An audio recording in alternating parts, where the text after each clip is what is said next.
తాకట్లో ఉన్న మీ బంగారాన్ని విడిపించి ఆ రోజు ఆన్లైన్ రేటుకి కొంటాం. Sharma gold company. ప్రస్తుతం నాతో పాటు ఉన్నారు తెలంగాణ విజయ డైరీ చైర్మన్ గుత్తా సుఖేందర్ రెడ్డి గారి అబ్బాయి గుత్తా అమిత్ రెడ్డి.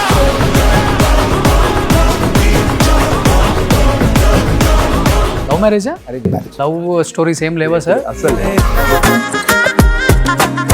కిడ్స్ ఏం చేస్తారు? ఇద్దరు బాబులు. పెద్ద బాబు 9th క్లాస్ చదువుతున్నాడు, హాస్టల్లో ఉన్నాడు. చిన్న బాబు 8th క్లాస్ చదువుతున్నాడు, వాడు రేవంత్ రెడ్డి గారికి చుట్టమే కదండి. రిలేటివ్. ఏంటి మీకు బాబాయ్ అవుతారా మామయ్య అవుతారా? వరుసకి బాబాయ్. బాబాయ్ అనే పిలుస్తారా సీఎం గారు అంటారా? సార్ అని గుత్తా సుఖేందర్ రెడ్డి గారికి కేసీఆర్కి మధ్య మిత్ర సంబంధం అని చెప్పుకోవచ్చు. అలాంటి గుత్తా సుఖేందర్ రెడ్డి గారికి కూడా కేసీఆర్ గారు అపాయింట్మెంట్ ఇవ్వని స్టేజ్కి వెళ్ళిపోయారు. ఆయన అసలు బీఆర్ఎస్ భవన్లోకి కానీ లేకపోతే నా ఇంట్లోకి కానీ రానివ్వద్దు అనే సంకేతం కూడా వచ్చింది బయటికి. ఎందుకు అంత పెద్ద డిసిషన్ తీసుకున్నారు కేసీఆర్ గారు అంటే ఏమని చెప్తారు? కేసీఆర్ గారు రెండోసారి గెలిచిన తర్వాత ఆయనకున్న నాయకత్వ లక్షణాల్లో ఒకటి ఏంటంటే చుట్టూతో ఒక ప్రైవేట్ కోటరీ ఏర్పడింది. కవిత గారు చెప్పారు చుట్టూ కొంతమంది దెయ్యాలు వచ్చేసారు, అదేనా? సొంత కూతురే చెప్తుంది ఏదైతే ఉందో అది డెఫినెట్లీ ప్రజల ముందు ఉంది కాబట్టి కొత్తగా నేను దాని గురించి చెప్పవలసిన అవసరం లేదు. ఒకళ్ళిద్దరు పేర్లు చెప్తారా ఆ క్వార్టరీలో? జగదీష్ రెడ్డి గారు ఉన్నారు. ఈ రోజు కూడా మీరు గమనించండి, ఓడిపోయిన తర్వాత 2 సంవత్సరాలు అయింది, ఎక్కడన్నా బయట కేసీఆర్ గారు కనపడుతున్నారు. కాంగ్రెస్ పార్టీలో క్వార్టరీ లేదా? ఎటువంటి కోటరీ లేదు. రోహిన్ రెడ్డి లేడా? కురేషి లేడా? వేం నరేందర్ రెడ్డి లేడా? కోమటిరెడ్డి మినిస్టర్ తమ్ముడు రాజగోపాల్ రెడ్డి రీసెంట్ గా ఒక జర్నలిస్ట్ తో ఒక చిన్న ఆడియో క్లిప్ బయటికి రిలీజ్ అయింది, చూసారా? రేవంత్ రెడ్డి గట్టిగా అట్లా మాట్లాడతాను అనుకుంటుండు, ముఖ్యమంత్రిగా బలపడతా అనుకుంటుండు. ఆయన బలపడుతుండు, మా కాంగ్రెస్ పార్టీ అధిష్టానాన్ని, మా కాంగ్రెస్ పార్టీని బలహీనపరుస్తుండు, మా అందరిని అవమానిస్తుండు, మా కాంగ్రెస్ పార్టీ అధిష్టానాన్ని అవమానిస్తుండు అట్లా మాట్లాడి. ఆయన అంతగా బయటపడాల్సిన అవసరం ఏముంది అసలు? మరి రాజగోపాల్ రెడ్డి గారు యాజ్ ఎ సీనియర్ నాయకుడిగా కాంగ్రెస్ పార్టీకి ఇంతకుముందు చాలా సేవ చేసిన నాయకుడిగా, ఒక ఎమ్మెల్యేగా మంత్రి పదవి అనేది నాకు ఒక ఎలివేషన్ వస్తుంది. అది సొంత మీ జిల్లా మినిస్టరే ఓపెన్ అయ్యి చెప్పారు కదా. ఆ మధ్యలో 2 రిలీజ్ కానీ నిన్నగాక మొన్న ఒక రిలీజ్ కానీ రేపు రిలీజ్ కాబోయే కాదు, నా దగ్గరికి ఫైల్ రాలేదు. ఆ 2 సినిమాలు కూడా నేను ఎట్టి పరిస్థితి అప్లికేషన్ పెట్టుకోవచ్చు, నన్ను కలవద్దని చెప్పినా నన్ను ఎవరు కలవడే కలుస్తలేరు. ఒక సినిమాటోగ్రఫీ మంత్రి మినిస్టర్ మీడియా ముఖంగా చెప్పినప్పుడు ఎంత గ్యాప్ ఉంది కాంగ్రెస్ పార్టీలో మంత్రులకి ముఖ్యమంత్రికి అనేది కనపడుతుంది కదా. మీ ఒక రీల్ బాగా ట్రోల్ చేశారు కావాలని. 20 గడిచిన 15-20 సంవత్సరాలు ఒక లెక్క, ఇక్కడ నుంచి ఒక లెక్క. ఆడి కొడుకొచ్చాడని చెప్పు.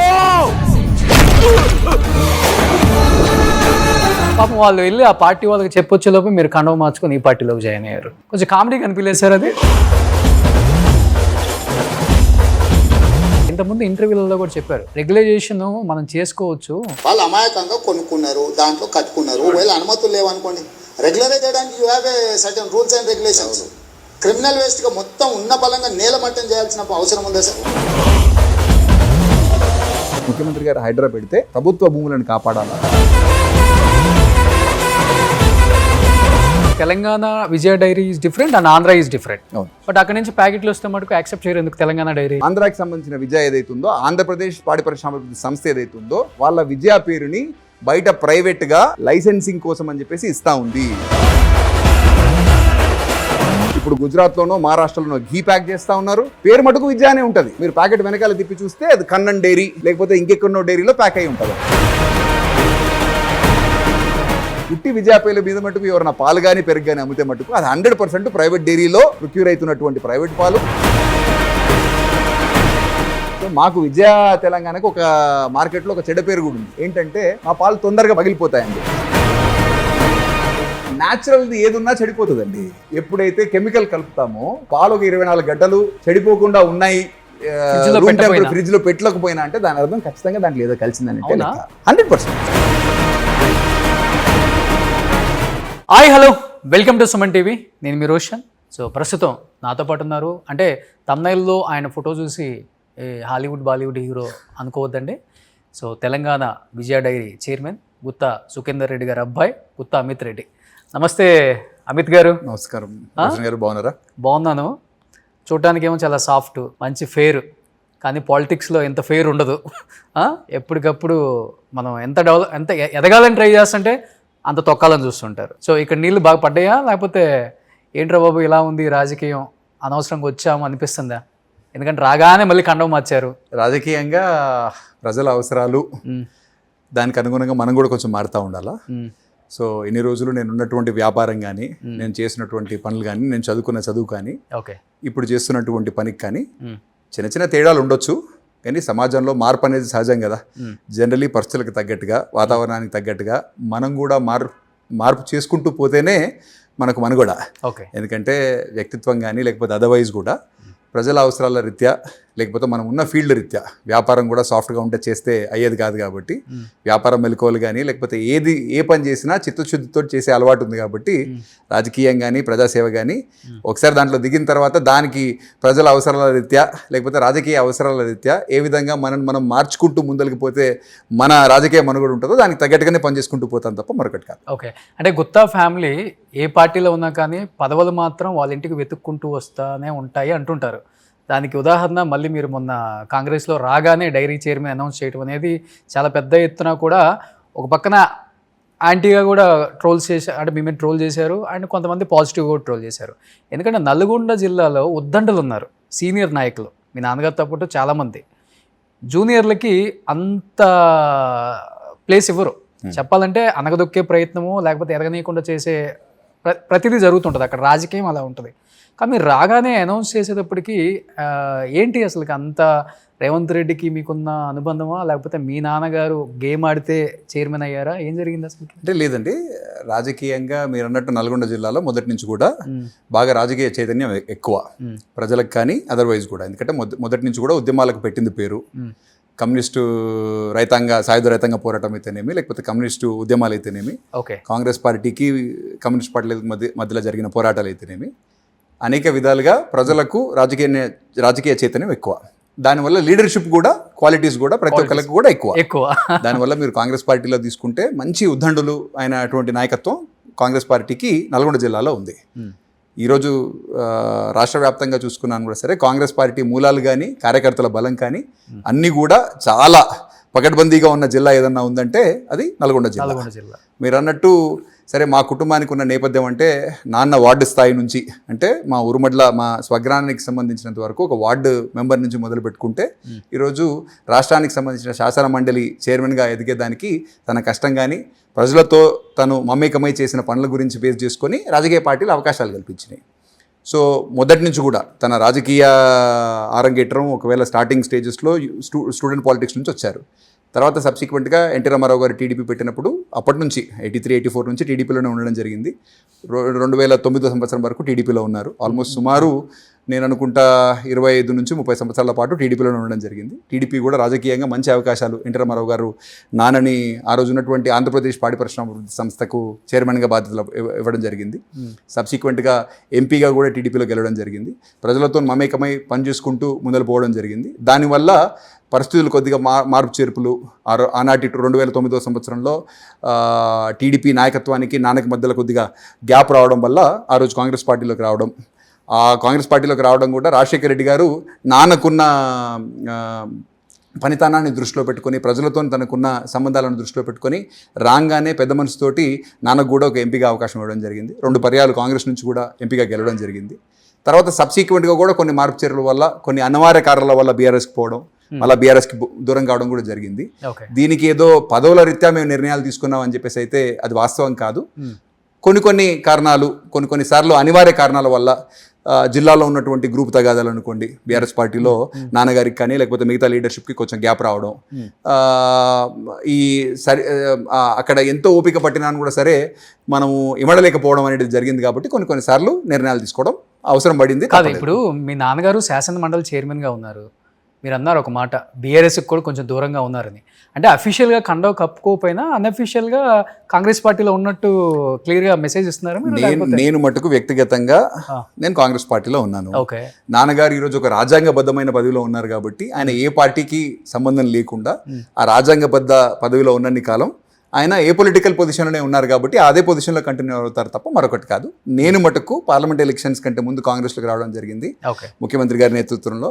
అదేవిధంగా మా జిల్లా మంత్రివర్యులు కోమటిరెడ్డి వెంకటరెడ్డి గారు కానీ లేకపోతే ఉత్తమన్న వాళ్ళ సారథ్యంలో పనిచేస్తూ ముఖ్యమంత్రి రేవంత్ రెడ్డి గారి నాయకత్వాన్ని బలపరుస్తూ వాళ్ళు ఏ బాధ్యత చెప్పినాను కూడా సరే, మా పీసీసీ అధ్యక్షులు మహేష్ గౌడ్ గారు పార్టీకి సంబంధించిన వరకు ఏ బాధ్యత చెప్పినాను కూడా నేను సిన్సియర్గా పనిచేస్తాననే చిత్తశుద్ధితో పనిచేస్తా ఉన్నా. నాకు కూడా పార్టీ అదే విధంగా అవకాశాలు కూడా కల్పిస్తాం. కేసీఆర్ గారి కన్నా కానీ ఒక 1 year 1.5 year గుత్తా సుఖేందర్ రెడ్డి గారే పెద్దోళ్ళు, అంతేనా? లేదండి, ఇద్దరి వయసు కూడా ఆల్మోస్ట్ సేమ్. నాన్న కొద్దిగా చిన్న.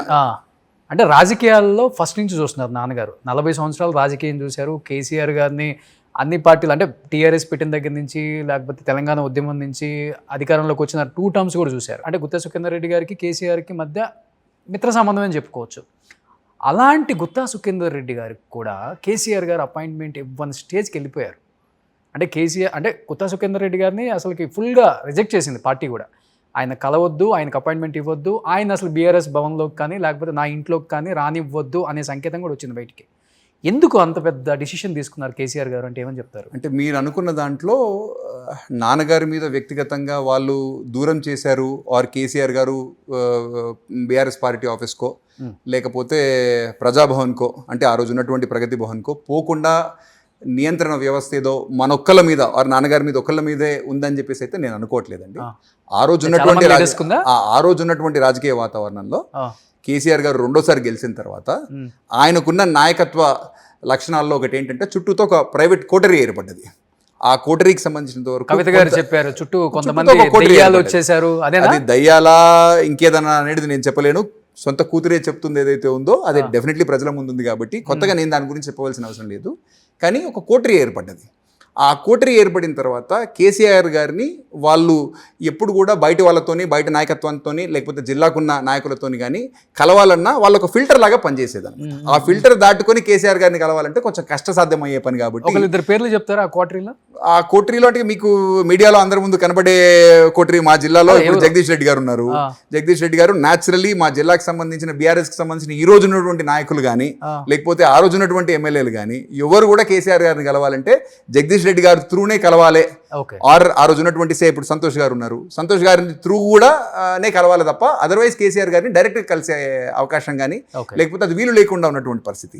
ఇట్లా రాష్ట్ర వ్యాప్తంగా అన్ని జిల్లాలకు సంబంధించిన ఎమ్మెల్యేలకు కానీ ఒక ఈ కోటరీని దాటుకొని ఆయన దగ్గరికి పోవాలంటే ఆర్ కార్యకర్తలకు కానీ జిల్లా మండల స్థాయి నాయకులకు కూడా ఎవరిని కూడా కేసీఆర్ కలిసే ఆస్కారం కానీ, ఎందుకంటే మనం కూడా మీడియాలో చాలా సార్లు చూస్తున్నాం. మీ నాన్న లాంటి సీనియర్ నాయకులకు కూడా ఈ పరిస్థితి వచ్చింది 100%. ఇప్పుడు ఎందుకు ఈటల రాజేందర్ గారు ఉన్నారు, తను కూడా ఏం చెప్పారు, మంత్రివర్గంలో ఉన్నటువంటి సహచరులకు కూడా ఒకనొకసారి నేను కూడా గమనించాను. అంటే పర్సనల్గా నేను చూడలేకపోవచ్చు. ఆనాటి హోంమంత్రి మహమూద్ అలీ గారు కానీ ఈటల రాజేందర్ గారు కానీ ఇట్లా పెద్ద పెద్ద మహానాయకులు ఎవరైతే ఈ బీఆర్ఎస్ పార్టీకి సంబంధించినంత వరకు మేము ఒక ఫౌండర్స్ ఈ జెండా మోసిన వాళ్ళం, ఈ పార్టీని పెట్టడంలో మా ఫౌండేషన్ నుంచి మేము ఉన్నామని చెప్పుకునేటటువంటి వాళ్ళు కూడా కేసీఆర్ గారిని కలవాలంటే వాళ్ళు కలవలేకపోయే పరిస్థితి ఉంది. కాబట్టి నాన్న కూడా దాంట్లో ఒక మెంబరే తప్ప అదర్వైజ్ అయితే ఇంకోటి అయితే కాదు. కాబట్టి ఇదేదో వ్యక్తిగతంగా తన మీద ఏదో కక్షపూరితంగా వ్యవహరించారని చెప్పేసి నేనైతే అనుకోను. బట్ ఆ కోటరీ అట్లా ఏర్పడ్డది. ఆ కోటరీని దాటి ఎవరు కూడా ముందలు పోయే పరిస్థితి లేదు కాబట్టి అది సాధారణంగా జరిగిన అంశం. అంటే నాన్నగారు బాధపడ్డారా ఇంపార్టెన్స్ ఇవ్వట్లేదు పార్టీలో? అంటే డెఫినెట్లీ మనం కలుద్దామనే ప్రయత్నం చేసినప్పుడు మనం ఒక పార్టీలో పనిచేస్తున్నప్పుడు సీనియర్ నాయకుడిగా సుఖేందర్ రెడ్డి గారు ఉన్నప్పుడు, ఒక కౌన్సిల్ చైర్మన్గా సుఖేందర్ రెడ్డి గారు ఉన్నప్పుడు పార్టీకి సంబంధించిన నాయకత్వాన్ని కలుద్దామనే ప్రయత్నం చేసినప్పుడు కలవడం అనేది ఏ నాయకుడు, ఎందుకంటే ఒక రాజకీయం కానీ లేకపోతే ఏ నాయకుడికైనా ప్రజలతో సంబంధం లేకపోతే ప్రజలు ఏం కావాలని కోరుకుంటున్నారో వాళ్ళ అవసరాలు ఏంటి అనేది ఎట్లా తెలుస్తుంది? ఎందుకంటే ఆయన ప్రజల్లో నుంచి పుట్టిన నాయకుడు మళ్ళీ కరెక్టే. మరి అట్లాంటి ఆయన రాష్ట్రానికి సంబంధించిన ఒక నేతగా ఆవిర్భవించిన తర్వాత ఒక ఉద్యమ నాయకుడిగా ఉన్నటువంటి కేసీఆర్ గారు ప్రజలతోని సంబంధాలు ఎప్పుడైతే తెంచుకుంటారో అప్పుడు ఆటోమేటికలీ తన ఇంకా అక్కడి నుంచి పతనమే కదా.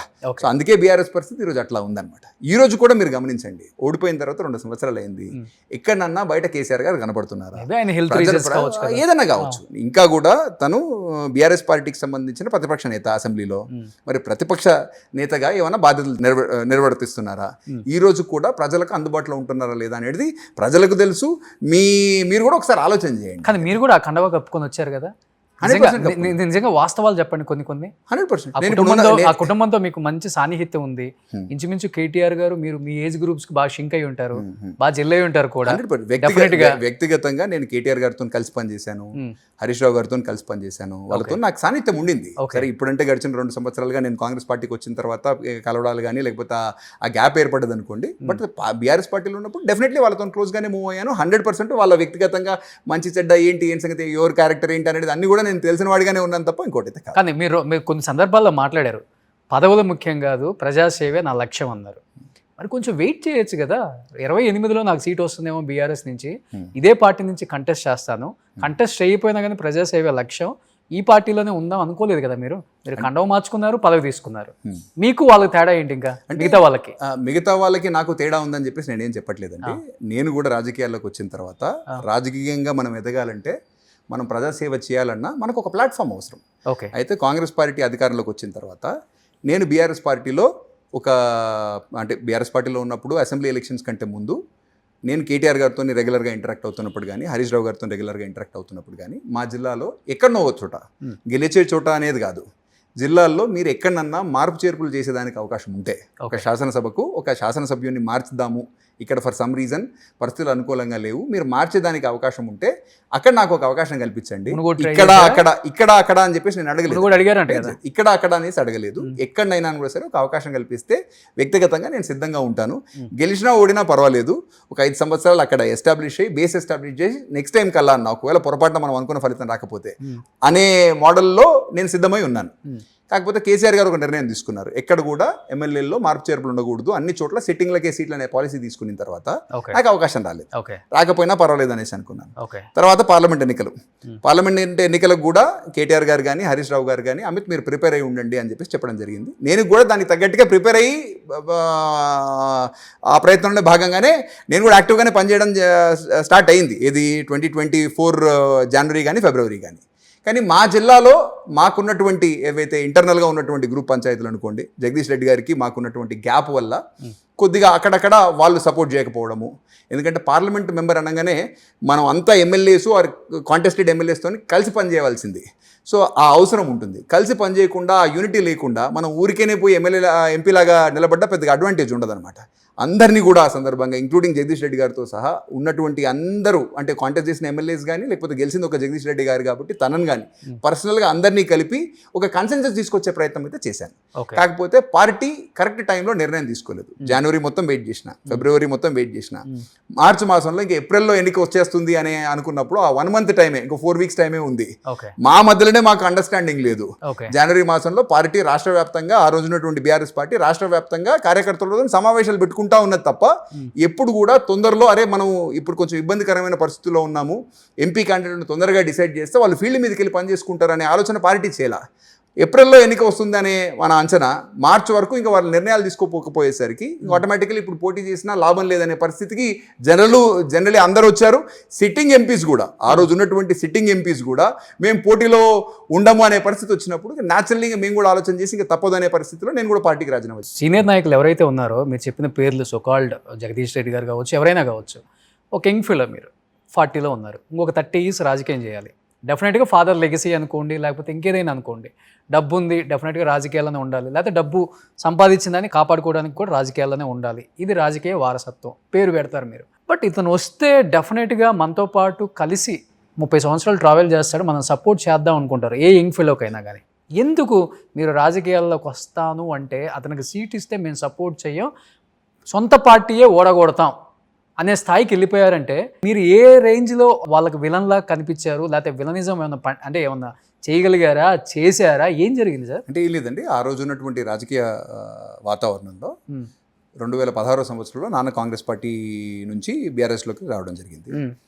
వచ్చినప్పుడు న్యాచురల్లీ ఏంటంటే, మీరు వయసు రీత్యా చూసినా, అనుభవం రీత్యా చూసినా, నాన్నకు జిల్లాలో మంచి గుర్తింపు పట్టుంది, ప్రజలతో సంబంధాలు ఉన్నాయి. ఆనాటి ముఖ్యమంత్రి కేసీఆర్ గారు క్యాబినెట్లో సుఖేందర్ రెడ్డి గారిని తీసుకోవాలనే ఆలోచనతో ఉన్న విషయం మటుకు వాస్తవం. నాన్నగారితో కూడా చర్చించడం జరిగింది. కాకపోతే జిల్లాలో అప్పటికే జగదీష్ రెడ్డి గారు మంత్రిగా ఉన్నారు. ఉన్నప్పుడు న్యాచురల్లీ తనకు కూడా ఎంతో కొంచెం అభద్రతా భావం అయితే ఉంటుంది కదా. ఇంకొక అంటే మీరు వస్తే ఏముంటుంది? నేను మీరు అంత రెబల్ కూడా కాదు కదా, చాలా సాఫ్ట్. ఇక్కడ గ్యాప్ ఏంటంటే సుఖేందర్ రెడ్డి గారికి జగదీష్ రెడ్డి గారికి మధ్యలో ఉన్న గ్యాపే తప్ప వ్యక్తిగతంగా నేను మా జిల్లాకు సంబంధించిన అందరి నాయకులతోటి వ్యక్తిగతంగా నేను బాగానే జెల్ అయ్యేవాడిని. కాకపోతే నాన్నకు మటుకు కొంచెం జగదీష్ రెడ్డి గారితో ఈ అభద్రతా భావం వల్ల ఇప్పుడు ఏముంటుంది, వన్ అప్మెన్షిప్ అంటారు కదా పాలిటిక్స్లో, ఎప్పుడు కూడా నాయకత్వం పోరాట పట్టణంతో పనిచేస్తూ ఉంటారు. ఆయన నాయకత్వం సడలకుండా ఆయన మంత్రిగా మనకు అవకాశం రావాలని చెప్పేసి మన ప్రయత్నం రెండు కూడా ఉండడంతో న్యాచురల్లీ గ్యాప్ ఏర్పడ్డది. జగదీష్ రెడ్డి గారు ఉద్యమం నుంచి వచ్చారు కాబట్టి 2014లో ఆయన మొదటిసారి మన ఎమ్మెల్యేగా గెలిచారు, మంత్రి అయ్యారు. సుఖేందర్ రెడ్డి గారు మటుకు 1983 నుంచి రాజకీయాల్లో ఉన్నారు. తన రాజకీయ అనుభవం ముందు జగదీష్ రెడ్డి గారి అనుభవం పెద్దది కాదు కాబట్టి ఆయన కూడా కొంచెం ఇన్సెక్యూర్గా ఫీల్ అయ్యి ఉండొచ్చు. దానివల్ల కొంచెం పొరపచ్చాలు ఏర్పడ్డాయి. ఆ ప్రభావం ఎంతో కొంచెం నా మీద, ఎందుకంటే సుఖేందర్ రెడ్డి గారికి వారసుడిగా నేను కూడా ఎంటర్ అవుతున్నప్పుడు దాని బరువు కానీ బాధ్యత కానీ ఏదైనా కూడా సరే నేను భరించాలి కాబట్టి అది ఎంతో కొంచెం లోటు నా మీద కూడా పడింది. ఇంకొకటి మాటగారి సబ్జెక్ట్ మీద అవగాహన ఉంది. So communication English, Hindi, Telugu అన్నీ మాట్లాడగలడు. డెఫినెట్గా ఇలాంటి వ్యక్తి పార్లమెంట్లో ఉన్నా లేకపోతే మన మంత్రివర్గంలో ఉన్నా కానీ మనకు ప్లస్ అవుతుంది. నాకున్న లక్షణాలను చూసి అనే దానికంటే కూడా, ఎందుకంటే మీరు ఇప్పుడు చెప్పినటువంటి అన్ని లక్షణాలు కానీ ఇవన్నీ ప్రజాక్షేత్రంలో నేను ముందరకు వచ్చిన తర్వాత ప్రజలు నాకు ఒకసారి బాధ్యత చెప్పిన తర్వాత బయటకు వస్తాయి తప్ప ఆ రోజు ఉన్నటువంటి సిచ్యువేషన్లో నన్ను చూసి అభద్రతా భావం జగదీష్ రెడ్డి గారికి మా జిల్లాలో ఇంకెవరకు ఉంటుందని నేను అనుకోవట్లేదు. డెఫినెట్లీ కేటీఆర్ కానీ హరీష్ రావు గారికి కానీ అమిత్ కొద్దిగా రీజనబుల్ పర్సన్, రేపటినాడు భవిష్యత్తులో ఒక మంచి నాయకుడిగా ఎదిగే లక్షణాలు అమిత్కు ఉన్నాయనే ఆలోచన వాళ్ళకు ఉండొచ్చు. న్యాచురల్లీ జగదీష్ రెడ్డి గారికి నాన్నతో ఉన్న గ్యాప్ రీత్యా ఆయన దాన్ని డిస్కరేజ్ చేసే ప్రయత్నం, ఆయనకి ఇంటర్నల్గా ఏమన్నా ఉంటుంది తప్ప వ్యక్తిగతంగా ఆయన నాతోని కానీ నేను ఆయనతో కానీ పెద్దగా ఎప్పుడు కూడా ఏదో ఎదురుబడి విమర్శించుకోవడం కానీ అట్లాంటి వ్యక్తిగతంగా భేదాభిప్రాయాలు మటుకు ఇప్పుడు చెప్పాలంటే మీరు కొంచెం సాఫ్ట్గా ఉంటారు కానీ మైక్ పట్టుకుంటే అన్ని మాస్ డైలాగ్లే చెప్తారు కదా గట్టిగా. మీరు ఒక రీల్ బాగా ట్రోల్ చేశారు కావాలని, ఎందుకంటే 20 ఏళ్ళు ఒక లెక్క, ఇప్పుడు ఒక లెక్క, చెప్పండి రా వాడి కొడుకు వచ్చాడని అని చెప్పారు. పాపం వాళ్ళు వెళ్ళి ఆ పార్టీ వాళ్ళకి చెప్పొచ్చేలోపు మీరు కండవ మార్చుకొని ఈ పార్టీలోకి జాయిన్ అయ్యారు. కొంచెం కామెడీ కనిపించలేదు సార్? లేదు, మీరు చెప్తున్న ఇదేదైతే ఉందో మా గ్రామానికి సంబంధించిన సర్పంచ్ ఎలక్షన్స్ జరుగుతున్నప్పుడు, ఏ పార్టీ అయినా జరుగుతున్నప్పుడు అప్పుడు మాట్లాడిన మాటే తప్ప బీఆర్ఎస్లో ఉన్నప్పుడు కానీ నేను కాంగ్రెస్లో జాయిన్ అప్పుడు కానీ, ఎందుకంటే మనం ఏదన్నా ఒక పార్టీ మారుతున్నప్పుడు అప్పటికప్పుడు పార్టీ మారుతున్నాం కాబట్టి పాత పార్టీకి సంబంధించిన నాయకులను లేకపోతే ఇంకెవరినో విమర్శించి రావాలి రెచ్చగొట్టే ప్రయత్నం అయితే నాది కాదు. ఎందుకంటే మనం రాజకీయంగా ఎదగాలని ప్రజాసేవ చేయాలనే ఆలోచనతో ఉన్నప్పుడు మనకు పార్టీ అనేది ఒక ఫౌండేషన్, అదొక ప్లాట్ఫామ్. ఆ ప్లాట్ఫామ్ మీద నుంచి మనం నిలబడి పార్టీ ఇచ్చే అవకాశాలను ఉపయోగించుకొని ప్రజలకు సేవ చేయాలనే ఆలోచన, ఆ ప్రయత్నంలో భాగంగా ఆ పార్టీ కొన్ని అవకాశాలు నాన్నకి ఇచ్చింది, నాకు కూడా ఇచ్చేదానికి ప్రయత్నం అయితే జరిగింది. ఫర్ వాట్ ఎవర్ రీజన్ అది వర్కౌట్ కాలేదు. కాకపోతే ఈరోజు నాకు కాంగ్రెస్ పార్టీ ఇచ్చిన అవకాశాన్ని ఖచ్చితంగా సద్వినియోగం చేసుకుంటాను. పార్టీ ఎటువంటి అవకాశం ఇచ్చినా కూడా సరే ముఖ్యమంత్రి రేవంత్ రెడ్డి గారి నాయకత్వంలో నేను పార్టీలో రాగానే మాకు అంటే మీకు కూడా తెలియాలి కాబట్టి డైరీ రంగంతో మా కుటుంబానికి విస్తృత అనుభవం ఉంది. అంటే చాలా రోజులుగా 1992 సంవత్సరంలో తను మా జిల్లాకి సంబంధించిన పాల సంఘానికి, అంటే మా ఊరికి సంబంధించిన పాల సంఘానికి సంబంధించిన చైర్మన్గా, అదేవిధంగా నార్మల్ రంగారెడ్డి యూనియన్కి, నల్గొండ రంగారెడ్డి యూనియన్కి తను చైర్మన్గా ఎన్నికై తర్వాత ఎన్టీ రామారావు గారి నాయకత్వంలో ఉన్నటువంటి ఆ రోజు ఉన్నటువంటి టీడీపీ పార్టీ మా నాన్నగారికి స్టేట్ ఫెడరేషన్ చైర్మన్గా, అంటే రాష్ట్రానికి సంబంధించిన ఉమ్మడి రాష్ట్రానికి సంబంధించిన పాడి పరిశ్రమాభివృద్ధి సంస్థ సమాఖ్య చైర్మన్గా కూడా ఆయనకు అవకాశం కల్పించిందండి. తను ఎంపీగా ఎలక్ట్ అయ్యేంత వరకు ఒక 7 సంవత్సరాల పాటు నేషనల్ డైరీ డెవలప్మెంట్ బోర్డు డైరెక్టర్గా కూడా ఆయన పనిచేశారు. సో డైరీ రంగంతో మాకున్న విస్తృతమైన అనుబంధం కానీ మాకున్న ఎక్స్పీరియన్స్ని దృష్టిలో పెట్టుకొని నన్ను 2024 సెప్టెంబర్లో ముఖ్యమంత్రి గారు ఆ రోజు ఉన్నటువంటి తెలంగాణ పాడి పరిశ్రమ అభివృద్ధి సంస్థ ప్రతి నెల సుమారు 10 నుంచి 12 కోట్ల నష్టంతో ఎదురుతుంది. అట్లాంటి సిచ్యువేషన్లో ఒకవేళ సుఖేందర్ రెడ్డి గారి కుటుంబానికి, ఎందుకంటే పాడి రంగానికి మాకున్న ఎక్స్పీరియన్స్ దృష్టిలో పెట్టుకొని ఒకవేళ అమిత్కి ఒక యువకుడికి అవకాశం ఇస్తే కుటుంబానికి ఎట్లాగూ సహకార రంగంతో కానీ పాడి పరిశ్రమాభివృద్ధి సంస్థతోని కానీ ఉన్న అనుబంధాన్ని లేకపోతే ఉన్న ఎక్స్పీరియన్స్ని అనుభవాన్ని దృష్టిలో పెట్టుకుంటే కొంచెం బెటర్గా చేయగలుగుతారేమో, పరిస్థితి ఇంప్రూవ్ చేయగలుగుతారేమో అనే ఆలోచనతోటి ఆ రోజు ఉన్నటువంటి పరిస్థితులలో ఆ రోజు ముఖ్యమంత్రి గారి దగ్గరనే పాడి పరిశ్రమాభివృద్ధి శాఖ కూడా ఉంది కాబట్టి ఆయన ఒక నిర్ణయం తీసుకొని మా పార్టీ నాకు ఒక అవకాశం కల్పించింది చైర్మన్గా. నేను చైర్మన్గా జాయిన్ అయిన తర్వాత గడిచిన ఒక సంవత్సరాల కాలంలో సంస్థకు సంబంధించిన రైతాంగం, ఇందాక మీరు వచ్చే కంటే ముందు కూడా రైతులతోనే ఒక మీటింగ్ అవుతూ ఉండింది. సో ఈ సంస్థ రైతులకు సంబంధించిన అందరిది. దీంట్లో ఎట్లా ఇప్పుడు ఈ నష్టాలు వస్తున్నాయి, దీనికి ఎట్లా బయటపడాలనే తాపత్రయంతో సిన్సియర్గా పనిచేస్తూ ఉన్నా. ఆల్మోస్ట్ ఆపరేషనల్ బ్రేక్ ఈవెన్కి రావడం జరిగింది. బట్ మీ జిల్లా నాయకులు సపోర్ట్ ఉందా గట్టిగా మీకు? అందరి సపోర్ట్. ఎందుకంటే గుత్తా వర్సెస్ కోమటిరెడ్డి అంటే పచ్చగడ్డి వేస్తే బగ్గుమంటుంది, అలా ఉంటుంది రాజకీయం. అలాంటిది కోమటిరెడ్డి వెంకటరెడ్డి మీ ఇంటికి వచ్చి మరీ పార్టీలో జాయిన్ అవ్వమని చెప్పి ఆహ్వానం ఇచ్చి రేవంత్ రెడ్డి గారి సమక్షంలో మీరు కండవ కప్పుకున్నారు. కరెక్ట్. బట్ ఆ సపోర్ట్ ఉందా? పచ్చ గడ్డేస్తే బగ్గం అంటూ ఉంటుంది అని చెప్పేది అది వాస్తవం అన్నదమ్ములకే పడతాయి కదా. అయితే 2004 సంవత్సరంలో నాన్న టీడీపీ నుంచి నల్గొండ ఎమ్మెల్యేగా పోటీ చేయడం, కాంగ్రెస్ నుంచి వెంకటరెడ్డి గారు పోటీ చేయడం, ఒకళ్ళ మీద ఒకళ్ళు పోటీ చేసుకోవడం వల్ల మీరు కొద్దిగా అట్లాంటి మీకు ఎక్కడన్నా ఎవరన్నా చెప్తే విరుండొచ్చు తప్ప 2009 సంవత్సరంలో నాన్న ఎంపీ అయిన తర్వాత వెంకటరెడ్డి గారు నాన్న ఇద్దరు కలిసి ఆ రోజు ఆయన మంత్రిగా కొన్ని రోజులు చేశారు. తర్వాత తెలంగాణ రాష్ట్ర ఆవిర్భావం కోసం అని చెప్పేసి ఆయన రాజీనామా చేయడం జరిగింది. చాలా అన్యోన్యంగా ఇద్దరు కూడా బ్రదర్స్ లాగానే కలిసి పనిచేశారు తప్ప ఎప్పుడు కూడా మళ్ళీ ఆ గ్యాప్ అయితే ఎప్పుడు రాలా.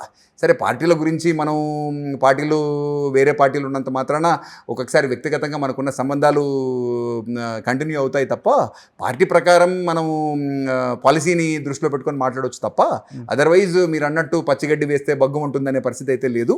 అయితే నేను కాంగ్రెస్ పార్టీకు రావాలనే ఆలోచన చేసిన రోజున మటుకు పెద్దలు వెంకటరెడ్డి గారు నన్ను ఆహ్వానించిన తర్వాత ముఖ్యమంత్రి రేవంత్ రెడ్డి గారు తన ఆశీర్వాదంతో మా జిల్లాకు సంబంధించిన అందరి నాయకులతోటి, ఎందుకంటే ఇంతకుముందు కాంగ్రెస్ కుటుంబమే కదా, కాంగ్రెస్తో పాటే నాన్నకు జిల్లాకు సంబంధించిన నాయకులు, కాంగ్రెస్ పార్టీ కార్యకర్తలు నాన్నను 2 సార్లు ఓటేసి ఎంపీగా గెలిపించడం జరిగింది.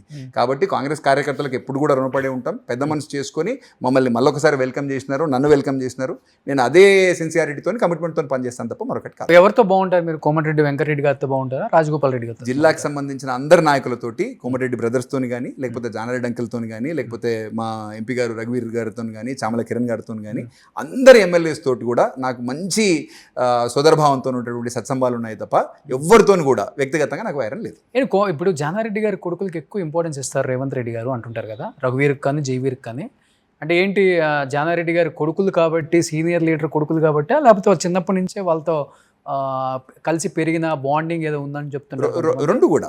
అంటే మొదటి నుంచి కూడా రేవంత్ రెడ్డి గారు రాజకీయాల్లోకి రాకంటే ముందు నుంచి కూడా జానారెడ్డి అంకుల్తో కానీ, లేకపోతే పర్సనల్గా తన కుమారులతో కానీ మొదటి నుంచి కూడా ముఖ్యమంత్రి గారికి పర్సనల్గా వ్యక్తిగత సంబంధాలు బాగున్నాయి. కాబట్టి 100% ఈరోజు పాలిటిక్స్లో కలిసి పనిచేస్తున్నారు. జానారెడ్డి గారు సీనియర్ నాయకులు కాబట్టి ఆయన డైరెక్షన్లో ఆయన సూచనలు సలహాలు తీసుకుంటూ రేవంత్ రెడ్డి గారు కూడా మంచి పాలన అందిస్తూ ఉన్నారు.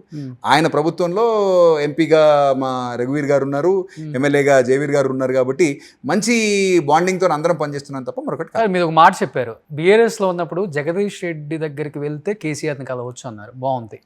బట్ కాంగ్రెస్లో కూడా మీ జిల్లాలో రఘువీర్కో జయవీర్కో చెప్తేనే రేవంత్ రెడ్డిని కలవాలి, లేకపోతే కలిసే అవకాశం ఉండదు, అంత సీన్ ఉండదు, ఆ కాంపౌండ్ దొక్కాలంటే ఈ కాంపౌండ్ దొక్కాలని చెప్తారు. నిజమా అది? పొరపాటండి. మనము మా జిల్లాకు సంబంధించిన ఏ నాయకులైనా కూడా సరే, జిల్లా స్థాయి కానీ మండల స్థాయి నాయకులు కానీ, జానారెడ్డి గారికి ఉన్న అనుభవం కానీ, లేకపోతే ఆయనకి రాజకీయాల్లో ఉన్నటువంటి అసోసియేషన్, కాంగ్రెస్ పార్టీతో ఏదైతే అసోసియేషన్ ఏదైతే ఉందో అది 30-35 సంవత్సరాల పైచిలుక అసోసియేషన్ జానారెడ్డి గారితో ఉంది. కాబట్టి జానారెడ్డి గారు ఈరోజు అన్ని అసెంబ్లీ సెగ్మెంట్స్లో మండల స్థాయిలో ఉన్నటువంటి చాలామంది కార్యకర్తల దగ్గర నుంచి ఊరూరా పేరు పెట్టి పిలిచే సీనియారిటీ ఆయనకు ఉంది. కాబట్టి నాయకులందరూ కూడా జానారెడ్డి గారిని కానీ, లేకపోతే ఆయనకున్న కుటుంబానితో కానీ అందరికీ పరిచయాలు ఉంటాయి. కాబట్టి ఆ ఇంటికి పోతుండొచ్చు, వాళ్ళతో ఏమన్నా పనులు కానీ ఏమన్నా మంచి చెడ్డ మాట్లాడడానికి ప్రయత్నం చేయడంలో తప్పు లేదు.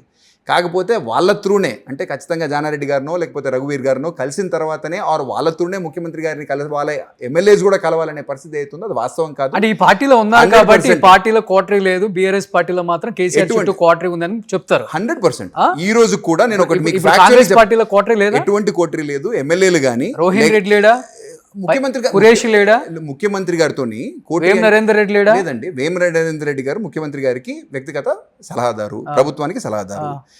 మీరు రోహిణ్ రెడ్డి గారు ముఖ్యమంత్రి గారు, సంతోష్ కూడా ఎంపీ అండి, రాజ్యసభ. కరెక్టేనండి. జగదీష్ రెడ్డి కూడా మినిస్టర్ అండి. కాదని చెప్పేసి నేను చెప్పట్లా. కాకపోతే ఎప్పుడైతే ముఖ్య నాయకులు వీళ్ళతోని తప్ప ఇంకెవరి కానీ వీళ్ళ త్రూ కాకుండా ఇంకెవరిని కూడా కలిసే పరిస్థితి లేనప్పుడు అప్పుడు దాన్ని కోటరీ అంటారు. ఓకే, వీళ్ళు వ్యక్తిగతంగా ముఖ్యమంత్రి గారికి రోహిన్ రెడ్డి గారు కానీ వేం నరేందర్ రెడ్డి గారు కానీ దగ్గర అయినా కూడా సరే, వ్యక్తిగతంగా జిల్లాకి సంబంధించిన వారి మండలానికి సంబంధించిన ఏ నాయకులు అన్నా కూడా సరే ముఖ్యమంత్రి గారితో డైరెక్ట్ గా కలిసే పరిస్థితి ఉన్నప్పుడు ఇంకా కోటరీ అవసరం మీ సొంత జిల్లా కోమటిరెడ్డి మినిస్టర్ తమ్ముడు రాజగోపాల్ రెడ్డి రీసెంట్ గా ఒక జర్నలిస్ట్ తో ఒక చిన్న ఆడియో క్లిప్ బయటికి రిలీజ్ అయింది, చూసారా?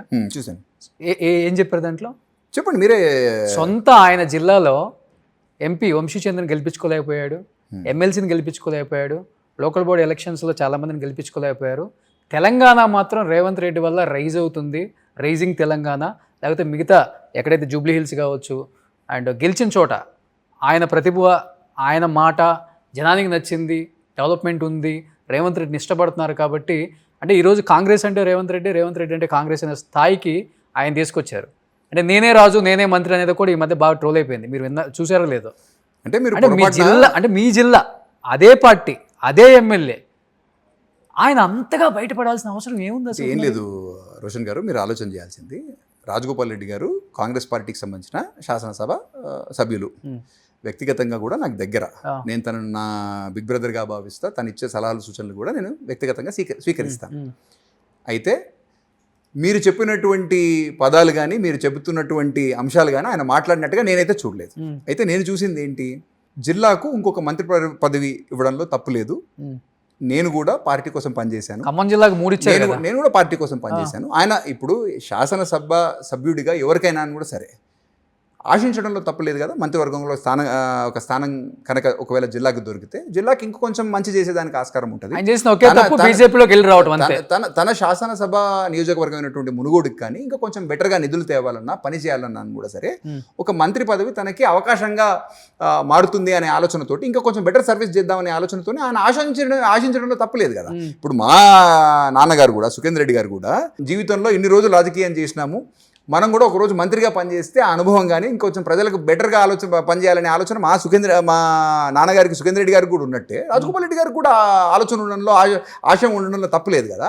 సో ఆ భావాన్ని ఆయన వ్యక్తం పరిచారు తప్ప మరొకటి కాదు. రెండో అంశం, మీరు ఇందాక అడిగినట్టు నేనే రాజు నేనే మంత్రి అనేది ఏదైతే మీడియాలో బాగా హైలైట్ అయిందో, ఆ రోజు ముఖ్యమంత్రి గారు మాట్లాడింది ఏంటి అనేది కూడా మీరు ఒకసారి ఆలోచన చేయండి. మున్సిపల్ ఎన్నికలు జరుగుతూ ఉన్నాయి.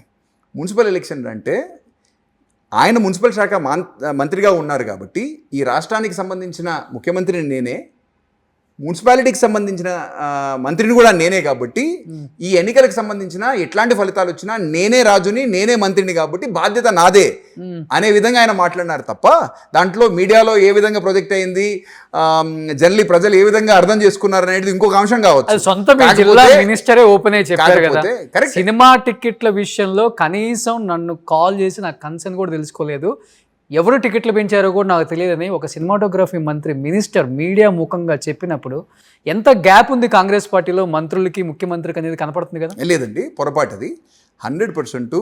మీరు ఒకసారి ఆలోచన చేయండి, జూబ్లీ హిల్స్ అసెంబ్లీ ఎన్నిక జరిగింది, అన్ని జిల్లాలకు రాష్ట్ర వ్యాప్తంగా ఉన్నటువంటి మంత్రులు కానీ ఎమ్మెల్యేలు కానీ మేమంతా జాగ్రత్తగా కోఆర్డినేట్ చేసుకొని ఆ ఎలక్షన్స్లో మంచి ఫలితాన్ని సాధించాం. అదేవిధంగా మున్సిపల్ ఎలక్షన్స్ జరిగినాయి.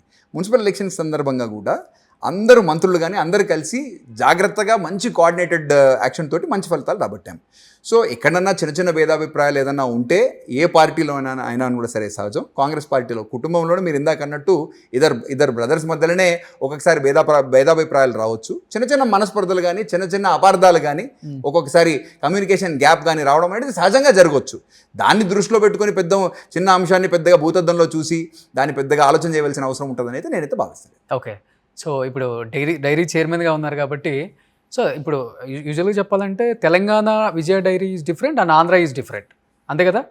ఇక్కడ ఆల్మోస్ట్ 4 లక్షల పైన ప్రొక్యూర్మెంట్ జరుగుతుంది, కానీ అంత అవసరం ఉందండి? అంటే వేస్ట్ ఆఫ్ మిల్క్ ఏం చేస్తుంటారు అసలుకి? ఏం లేదండి, డైరీ రంగానికి వచ్చినప్పుడు మీకు కొన్ని వాస్తవాలు తెలియాలి కాబట్టి, తెలంగాణ రాష్ట్రం అందులో ముఖ్యంగా హైదరాబాద్ ఏదైతే అర్బన్ ప్రాంతం ఉందో సుమారు మనకు 25 లక్షల నుంచి 30 లక్షల కన్జంప్షన్ లీటర్ల పాలు అని డైలీ బేసిస్, అంటే 25 లక్షల లీటర్ల నుంచి 30 లక్షల లీటర్ల మార్కెట్ హైదరాబాద్లో ఉంది.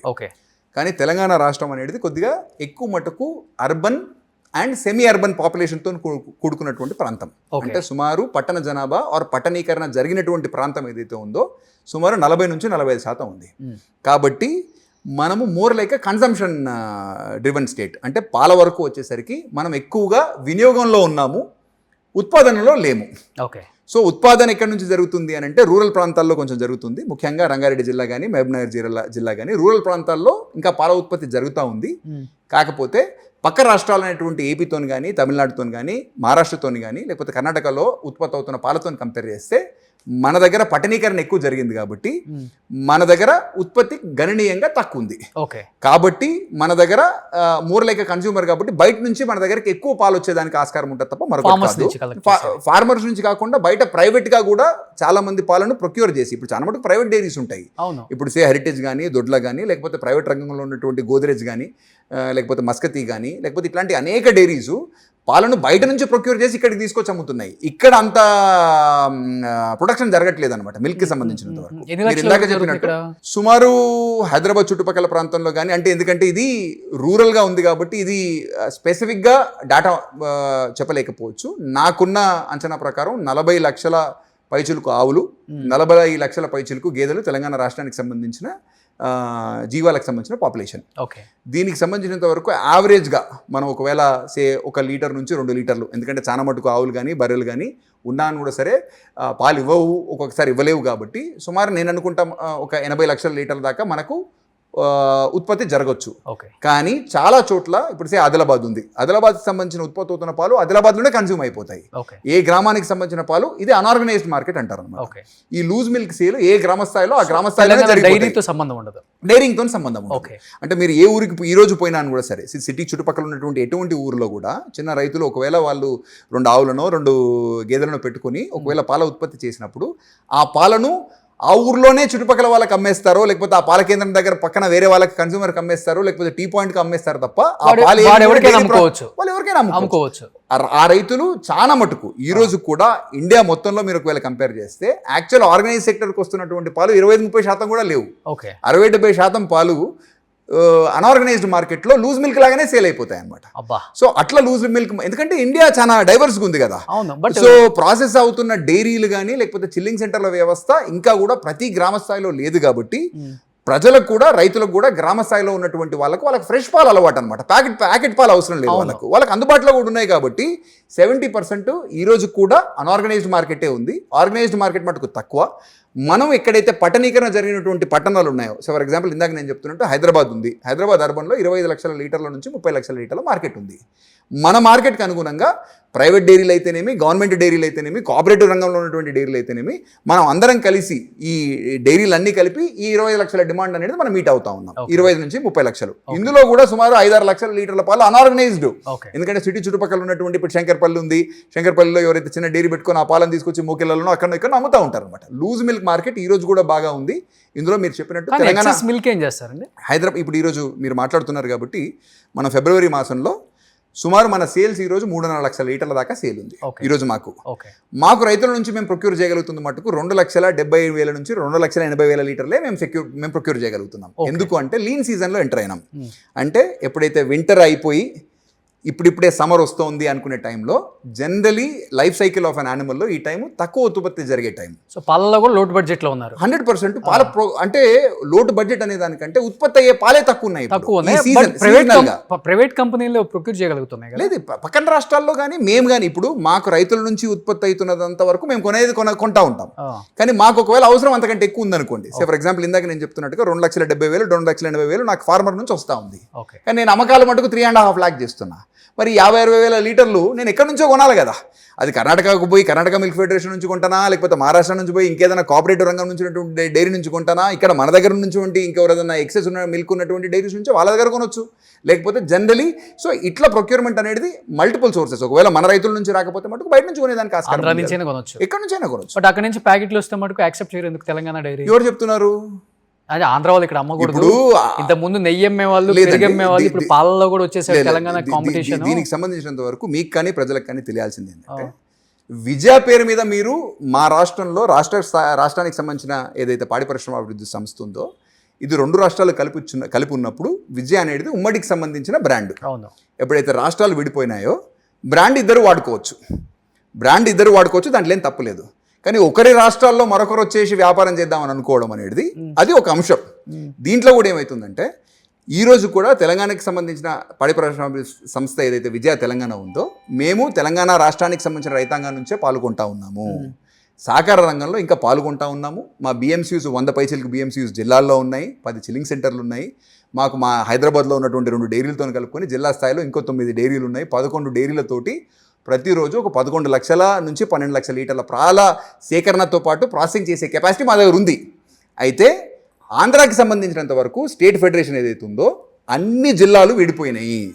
అక్కడ సేకరణ వ్యవస్థ కానీ లేకపోతే ప్రాసెస్ చేసే వ్యవస్థ కానీ ఫెడరేషన్ చేతుల్లో లేదు. ఫెడరేషన్ చేతుల్లో జస్ట్ బ్రాండ్ ఉంది తప్ప రైతులతోని సంబంధాలు కానీ ఇప్పుడు విజయ వచ్చేది బ్రాండ్ అనేది ఇప్పుడు విజయ తెలంగాణ మటుకే తెలంగాణ రాష్ట్రానికి సంబంధించిన పాడి పరిశ్రమ అభివృద్ధి సంస్థ మన బ్రాండ్ విజయ తెలంగాణనే. ఇంకా స్వచ్ఛమైన పాలను రైతుల నుంచి ప్రొక్యూర్ చేసి ప్రాసెస్ చేసి మనమే అమ్ముతున్నాం. ఆంధ్రాకి సంబంధించిన విజయ మటుకు అది రైతాంగంలో ఆంధ్రాకి సంబంధించిన విజయ ఏదైతే ఉందో ఆంధ్రప్రదేశ్ పాడి పరిశ్రమ అభివృద్ధి సంస్థ ఏదైతే ఉందో వాళ్ళ విజయ పేరుని బయట ప్రైవేట్గా లైసెన్సింగ్ కోసం అని చెప్పేసి ఇస్తూ ఉంది. ఆ లైసెన్సింగ్ ప్రైవేట్ కంపెనీస్ తీసుకొని ఇప్పుడు గుజరాత్లోనో మహారాష్ట్రలోనో ఘీ ప్యాక్ చేస్తూ ఉన్నారు. పేరు మటుకు విజయానే ఉంటుంది. ప్రైవేట్గా మీరు ప్యాకెట్ వెనకాల తిప్పి చూస్తే అది కన్నన్ డైరీ లేకపోతే ఇంకెక్కడో డైరీలో ప్యాక్ అయి ఉంటుంది. సో అట్లా ప్రైవేట్గా వాళ్ళు జస్ట్ విజయ లేబుల్ని వాళ్ళు ప్రైవేట్గా వేరే వాళ్ళకి అప్పచెప్పడం జరుగుతూ ఉంది.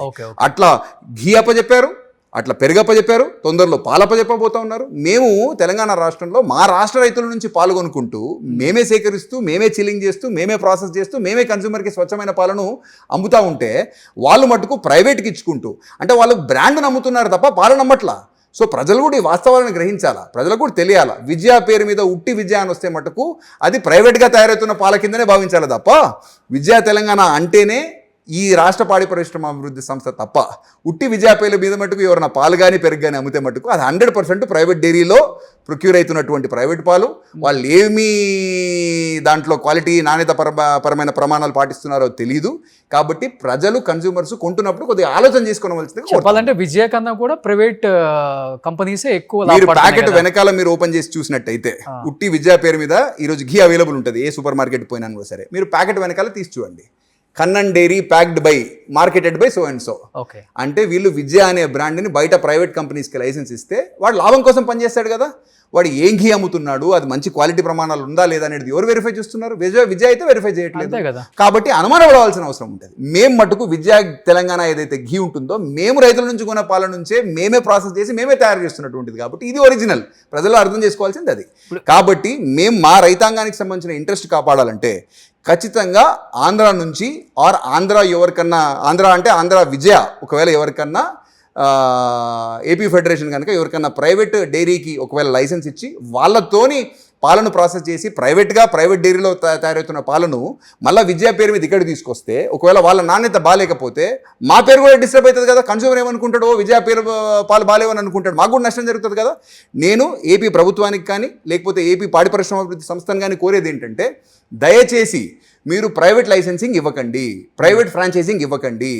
ఆల్రెడీ ఘీ ప్రైవేట్గా ఒక వ్యక్తికి ఇచ్చారు. ఆయన అక్కడ అధికారులను వాళ్ళనో వీళ్ళనో రాజకీయ నాయకులను మేనేజ్ చేసి ఫ్రాంచైజీ తీసుకున్నాడు. కన్నన్ డైరీ అని చెప్పి ఇక్కడ మధ్యప్రదేశ్లోనో గుజరాత్లోనో ఆ నెయ్యిని ప్యాక్ చేసేసి తెలంగాణ మార్కెట్లో బాంబే మార్కెట్లో విజయ పేరు మీద అమ్ముతా ఉన్నాడు. ఆయన ఏం ఘీ అవుతుంది ఏంటి అనేది నేను టెస్ట్ చేపిస్తున్నా. అవి కూడా తొందరలో అవి కూడా ప్రజల ముందు బయటపెడతాను. అట్లా ఘీ ఒకటి కాకుండా పెరుగు కూడా ప్రైవేట్ ఫ్రాంచైజీ పేరుకి విజయ, వీళ్ళు ఆ విజయ అనే బ్రాండ్ అమ్ముతున్నారు తప్ప రైతులతో సంబంధాలు కానీ రైతుల దగ్గర ప్రొక్యూర్మెంట్ కానీ ఏవి లేవు ఏపీ ఫెడరేషన్కి. కాబట్టి దయచేసి ఏపీ ప్రభుత్వాన్ని కోరుతా ఉన్నా, మా తెలంగాణ రాష్ట్రానికి సంబంధించిన పాడి రైతుల పొట్టగొట్టకండి. మీ ప్రైవేట్ లాభాల గురించో మీ ప్రైవేట్ డైరీల గురించో విజయ అనేది ఒక నమ్మకం. ఆ నమ్మకాన్ని ఆ బ్రాండ్ మీద ఉన్నటువంటి ప్రజల విశ్వాసాన్ని మీరు దయచేసి డైల్యూట్ చేయకండి అని చెప్పేసి ఏపీ ప్రభుత్వాన్ని కోరుతాం. సో దీనివల్లనే మళ్ళీ ఇప్పుడు తిరుమలలో లడ్డు కూడా కల్తీ నెయ్యి అది అని చెప్పి మాట్లాడారు. అంటే మేబీ ఇలా ప్రైవేటీకరణ చేయబట్టి కొన్ని కంపెనీస్, ఎందుకంటే ప్రైవేట్ డైరీస్ లాభాపేక్షతో పనిచేస్తాయి. స్టేట్ ఫెడరేషన్స్ రైతుల గురించి కన్స్యూమర్కి ఒక నాణ్యమైన పాలు, ఎందుకంటే పాలంటే పిల్లలు కుటుంబాలు పోషణ. సో ఇట్లాంటి ఫ్రేమ్వర్క్లో ఉన్నప్పుడు ఆ నమ్మకాన్ని కానీ ఆ విశ్వాసాన్ని కానీ మనం దయచేసి ప్రైవేట్ అవసరాల గురించి ప్రైవేట్ లాభాల గురించి మీరు బలిపెట్టవద్దని చెప్పేసి ఏపీ ఫెడరేషన్ కోరుతాం. ఒక మాటలో చెప్పండి సార్, ఇప్పుడు రీసెంట్గా రాజమండ్రిలో కూడా మిల్క్లో ఏదో కెమికల్ ఎక్కువ యాడ్ అయిపోయి కిడ్స్ చనిపోయారు, ఒక పెద్ద అతను కూడా చనిపోయారు. అంటే ఏంటి అది? అంటే మిషనరీలో ఏదైనా ప్రాబ్లమా, లేకపోతే ఆ మెకానిజంలో డిఫరెన్స్ వచ్చేసి అంటే పాలు తక్కువ కెమికల్ ఎక్కువ యాడ్ అయినా కానీ ప్రాబ్లం వస్తుందని చెప్పారు కదా. అంటే జనరల్లీ ఏం జరుగుతుందంటే కొన్ని ప్రైవేట్ డైరీస్ ఎక్కడైనా సరే పాలు అనేది ఒక సహజ సిద్ధమైనటువంటి పదార్థం. అంటే మనము చాలా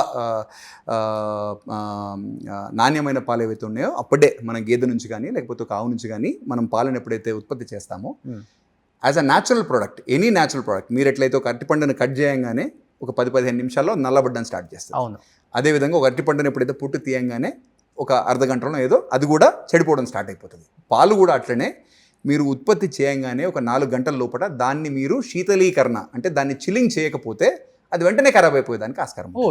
ఎక్కడైనా సరే వచ్చిన పాలను ఒక 4 గంటల లోపల మీరు ఒకవేళ దాన్ని చిల్ చేయకపోతే వెంటనే అది పాలు చెడిపోతాయి అన్నమాట. అయితే తీసిన పాలు ఎప్పుడైతే ఆవు నుంచి పెతకగానే వచ్చిన పాలను మనం వెంటనే ఒక 4 అవర్స్ లోపల చిల్ చేస్తే దాని షెల్ఫ్ లైఫ్ కొంచెం పెరుగుతుంది. పెరిగిన తర్వాత ప్రాసెసింగ్ అనేది ఎప్పుడైతే డైరీ వ్యవస్థలోకి వస్తుంది. కానీ ఇప్పుడు రూరల్ ఏరియాలో రైతుల దగ్గర నుంచి పాల కేంద్రాలు అక్కడి నుంచి డైరీకి వచ్చేసరికి మినిమం 5-6 అవర్స్ పడుతుంది లేదండి. జనరలీ పాలు రైతులు మన ఊర్లలో మీకు ఎప్పుడైతే 5:30, 6కి జనరలీ మనం పాలు పిండుతారు. పిండిన తర్వాత సేకరణ అనేది 6:37కే జరిగిపోతుంది కలెక్షన్. ఓకే. అది మన చిల్లింగ్ సెంటర్కి కానీ లేకపోతే బల్క్ మిల్క్ కూలింగ్ యూనిట్కి వచ్చేవరకు 8:30. సో 5:36కి పితికిన పాలు ఆరు పిండిన పాలు 8:39కి మన శీతలీకరణ కేంద్రానికి వచ్చేస్తాయి. కాబట్టి ఇందాక నేను అన్న 3 నుంచి 4 గంటల లోపల పాలు శీతలీకరణ జరిగిపోతాయి కాబట్టి మీకు షెల్ఫ్ లైఫ్ పెరిగిపోతుంది. శీతలీకరణ జరిగిన పాలు ఏదైతే చిల్డ్ మిల్క్ ఉందో తర్వాత ఒక 4 డిగ్రీ టెంపరేచర్ కంటే లోపటనే ఆ పాలను డైరీస్కి పంపిస్తారు. డైరీ జిల్లా కేంద్రాల్లో ఉండొచ్చు, హైదరాబాద్లో కేంద్రాల్లో ఉండొచ్చు. చిల్డ్ మిల్క్ చిల్డ్ ట్యాంకర్స్లోనే హైదరాబాద్కి వస్తాయి. ఆ 4 డిగ్రీ లోపల బ్యాక్టీరియల్ కౌంట్ పెరగదు. హైదరాబాద్కి వచ్చిన తర్వాత మేము ఎక్కడికక్కడ కలెక్షన్లో మా బిఎంసీయూలో పరీక్ష జరుగుతుంది. అదేవిధంగా నాణ్యత ప్రమాణాలు మా డైరీలో కూడా ఉంటాయి. ఇక్కడికి వచ్చిన పాలను రిసీట్ స్టేజ్లోనే, ఆర్ఎంఆర్డి స్టేజ్లోనే అంటే రా మిల్క్ రిసెప్షన్ ట్యాంక్ స్టేజ్లోనే మళ్ళీ శాంపుల్ కలెక్ట్ చేస్తాం. అసలు రా మిల్క్ ట్యాంక్లోకి తీసుకునే కంటే ముందే ట్యాంకర్లో ఉన్నప్పుడే దానికి సంబంధించిన నాణ్యత ప్రమాణాలు చెక్ చేసుకుంటాం. అంటే ప్రాపర్ క్వాలిటీతోనే ఉందా, లేకపోతే ఏమైనా ఇబ్బంది ఉందా, లేకపోతే క్వాలిటీ ఏమైనా చెడిపోతే అక్కడికక్కడ ట్యాంకర్ పాలను రిజెక్ట్ చేసిన సందర్భాలు కూడా చాలా ఉంటాయి అన్నమాట. ట్యాంకర్ పాలు మొత్తం చెడిపోయేదానికి ఆస్కారం ఉంటుంది. కానీ లూజ్ మిల్క్ మార్కెట్లో ఏం జరుగుతుందంటే లూజ్ మిల్క్ మార్కెట్లో ఇప్పుడు నేను చెప్పిన 4 అవర్ విండో ఎప్పుడైతే దాటుతుందో శీతలీకరణ జరగకపోతే పాలల్లో యాసిడిటీ పెరిగిపోయి పాలు చెడిపోయేదానికి అంటే కర్డ్లింగ్ అంటారు అన్నమాట. సో ఇది జరుగుతుంది. అది జరగకుండా ఏం చేస్తారంటే చాలా చోట్ల ప్రైవేట్ డైరీలో కూడా జరుగుతుందని చెప్పేసి కూడా ఇది ఒక కామన్ ప్రాక్టీస్ ఉంది. మీకు ఇంత సోడా కలుపుతారు, లేకపోతే మీకు కొంచెం హైడ్రోజన్ పెరాక్సైడ్, ఇట్లా కొన్ని కెమికల్స్ని కలపడం వల్ల శీతలీకరణ జరగకుండా కూడా ఈ బ్యాక్టీరియల్ కౌంట్ పెరగకుండా దాన్ని షెల్ఫ్ లైఫ్ పెంచుతారు అనమాట. దానివల్ల హామ్ ఉండదా? అంటే ఇప్పుడు రాజమండ్రిలో జరిగింది ఎక్కువ కెమికల్ యాడ్ అయింది కదా. నేను చెప్పేది అదే. మోతాదు అనేది చాలా తక్కువ స్థాయిలో జరిగినప్పుడు పెద్దగా పారామీటర్స్ మారకపోవచ్చు. కాకపోతే ప్రైవేట్ డైరీస్లో ముఖ్యంగా అదేవిధంగా లూజ్ మిల్క్లో మటుకు ఇది జరిగేదానికి ఆస్కారం ఉంది. సహకార రంగంలో ఉన్నటువంటి డైరీస్ మేము లాభాపేక్ష లేకుండా పనిచేస్తాం కాబట్టి మా దగ్గర కెమికల్ అడిషన్ కానీ లేకపోతే షెల్ఫ్ లైఫ్ పెంచేదానికి మా ప్రయత్నం చేయరు. సో మాకు విజయ తెలంగాణకు ఒక మార్కెట్లో ఒక చెడ్డ పేరు కూడా ఉంది. ఏంటంటే మా పాలు తొందరగా పగిలిపోతాయని చెప్పి ఎందుకు పగులుతాయి అనేది ప్రజలకు కూడా మొన్ననే నేను ఒక మీడియా షో చూస్తున్నప్పుడు కూడా ఒక సైంటిస్ట్ చెప్పాడు, మిగిలిపోతాయి. అంటే న్యాచురల్ది ఏదున్నా చెడిపోతుందండి. ఎప్పుడైతే కెమికల్ కలుపుతామో పాలు ఒక 24 గంటలు చెడిపోకుండా ఉన్నాయి రూమ్ టెంపరేచర్ ఫ్రిడ్జ్ లో పెట్టలేకపోయినా అంటే దాని అర్థం ఖచ్చితంగా దాంట్లో ఏదో కలిసిందని 100%. కొంతమంది కన్స్యూమర్స్ నేను పాల్గొంటాను పగిలిపోకుండా ఉండాలనే ఆలోచనతో కొంటే మటుకు 100% దాంట్లో ఏదో కలిపిందే వస్తుంది తప్ప ఇంకోటి కాదు. సో యాజ్ ఎ డైరీ చైర్మన్గా ఇప్పుడు సిటీ మన లైఫ్ స్టైల్ మొత్తం కూడా ఎక్కువ పాల ప్యాకెట్స్. సో విజయ కన్నా కూడా ఎక్కువ హెరిటేజ్ అనో ఏదైనా ఉండదు. ఇప్పుడు ఏదో కొత్తగా వచ్చింది న్యాచురల్ మిల్క్ సిద్ధి ఫామ్ ఏదో, అంటే ఇంకా ప్యూర్ బయట మిల్క్ ఏ కాస్ట్ అయితే ఉందో ఆ కాస్ట్లోనే ఇప్పుడు. అసలు పాల ప్యాకెట్ కొనేవాళ్ళు ఎక్స్పైరీ డేట్ ఒకటే చూస్తారు అనుకుంటా, మిగతాది ఏది చూడరు. అంటే ఇంగ్రీడియంట్స్ ఏంటి, దాంట్లో ఏమి యాడ్ చేస్తున్నారు, ఏమి ఉండదు కదా.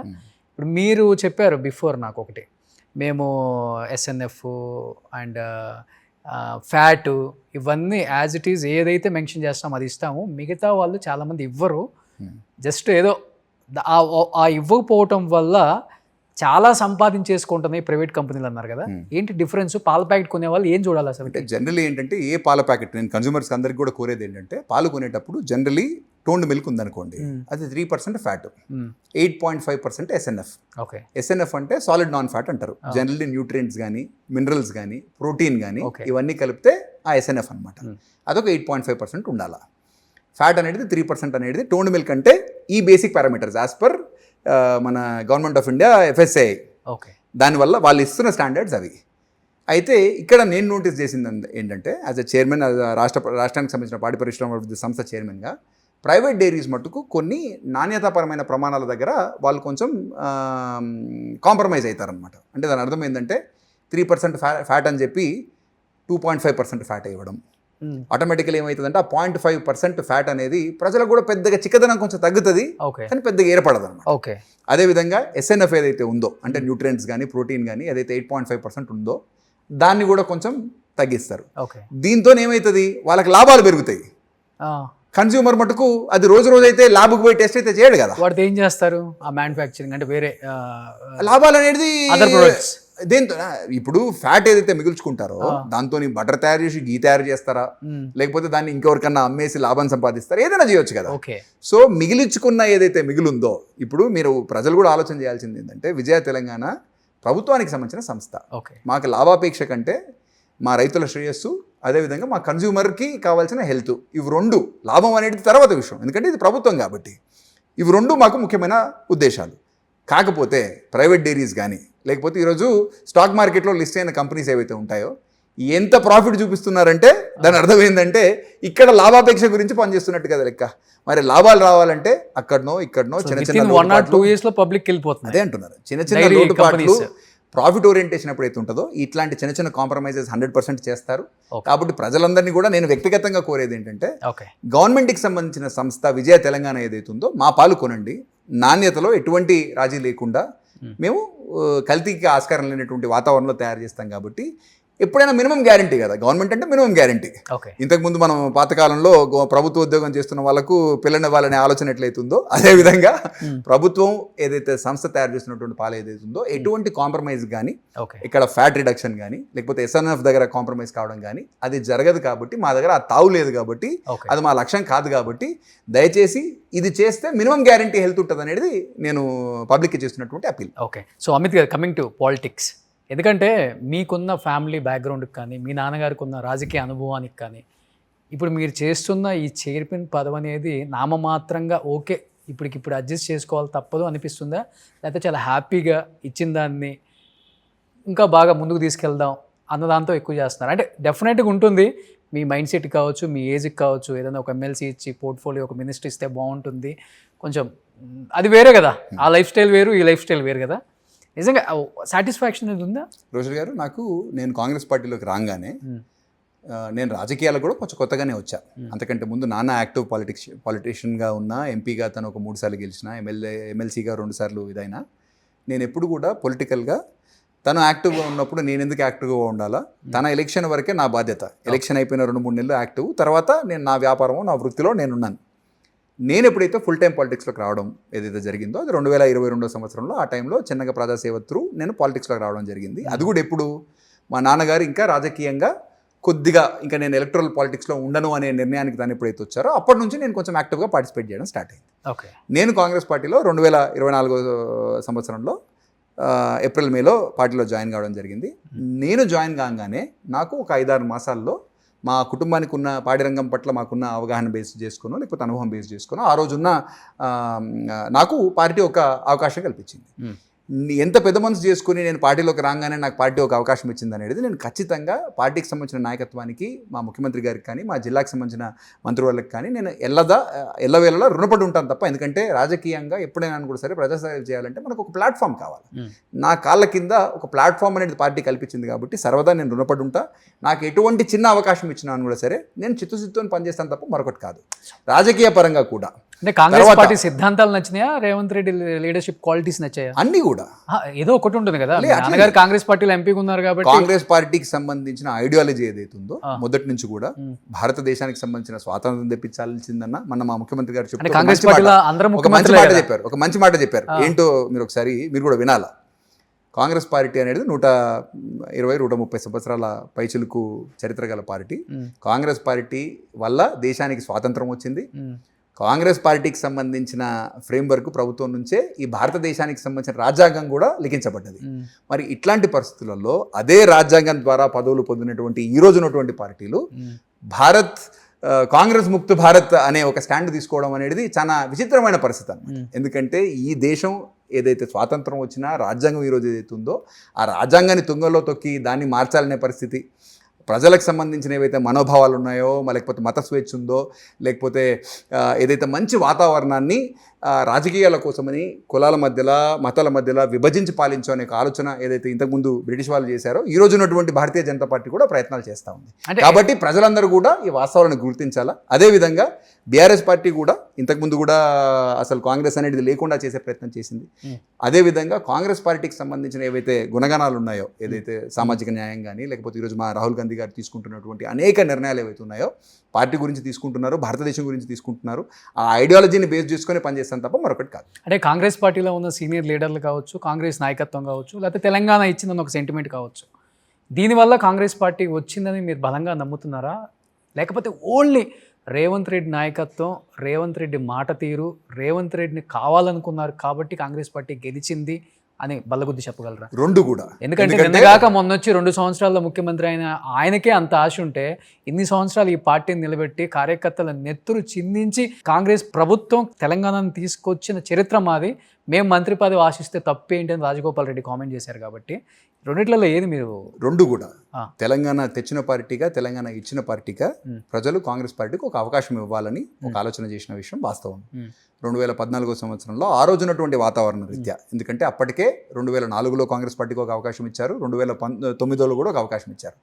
14 వచ్చేసరికి రాష్ట్రానికి సంబంధించిన విభజన జరిగింది, అప్పటికే 2 పర్యాయాలు చూశారు. కాబట్టి ఆ రోజున్నటువంటి పరిస్థితులలో ప్రజలు ఇంకొక పార్టీకి అవకాశం ఇచ్చారు. 2008 రేవంత్ రెడ్డి వచ్చాడని కాదు, రేవంత్ రెడ్డి గారు అంటే ఆ రోజు పరిస్థితి చెప్తున్నాను. సో ఈ రోజు ఉన్నటువంటి సిచ్యువేషన్లో కాంగ్రెస్ పార్టీ తెలంగాణ ఇచ్చింది, కాంగ్రెస్ పార్టీ తెలంగాణ ఇచ్చింది, తెచ్చింది. కాబట్టి కాంగ్రెస్ పార్టీకి కూడా ఒక అవకాశం ఇవ్వాలనే ఆలోచన ప్రజల్లో ఉంది. నేను అదే ఇందాక చెప్పినట్టుగా 2004లో ఇచ్చాము అవకాశం, 2009లో ఇచ్చాము, అప్పటికే 2 పర్యాయాలు చూశారు. కాబట్టి మార్పు కోరుకుని ఉండొచ్చు ప్రజలు. తెలంగాణ ఇచ్చినా కూడా సరే మార్పు కోరుకున్నారు కాబట్టి ఆ రోజు గెలవలేని సిచ్యువేషన్లో ఉన్నాం.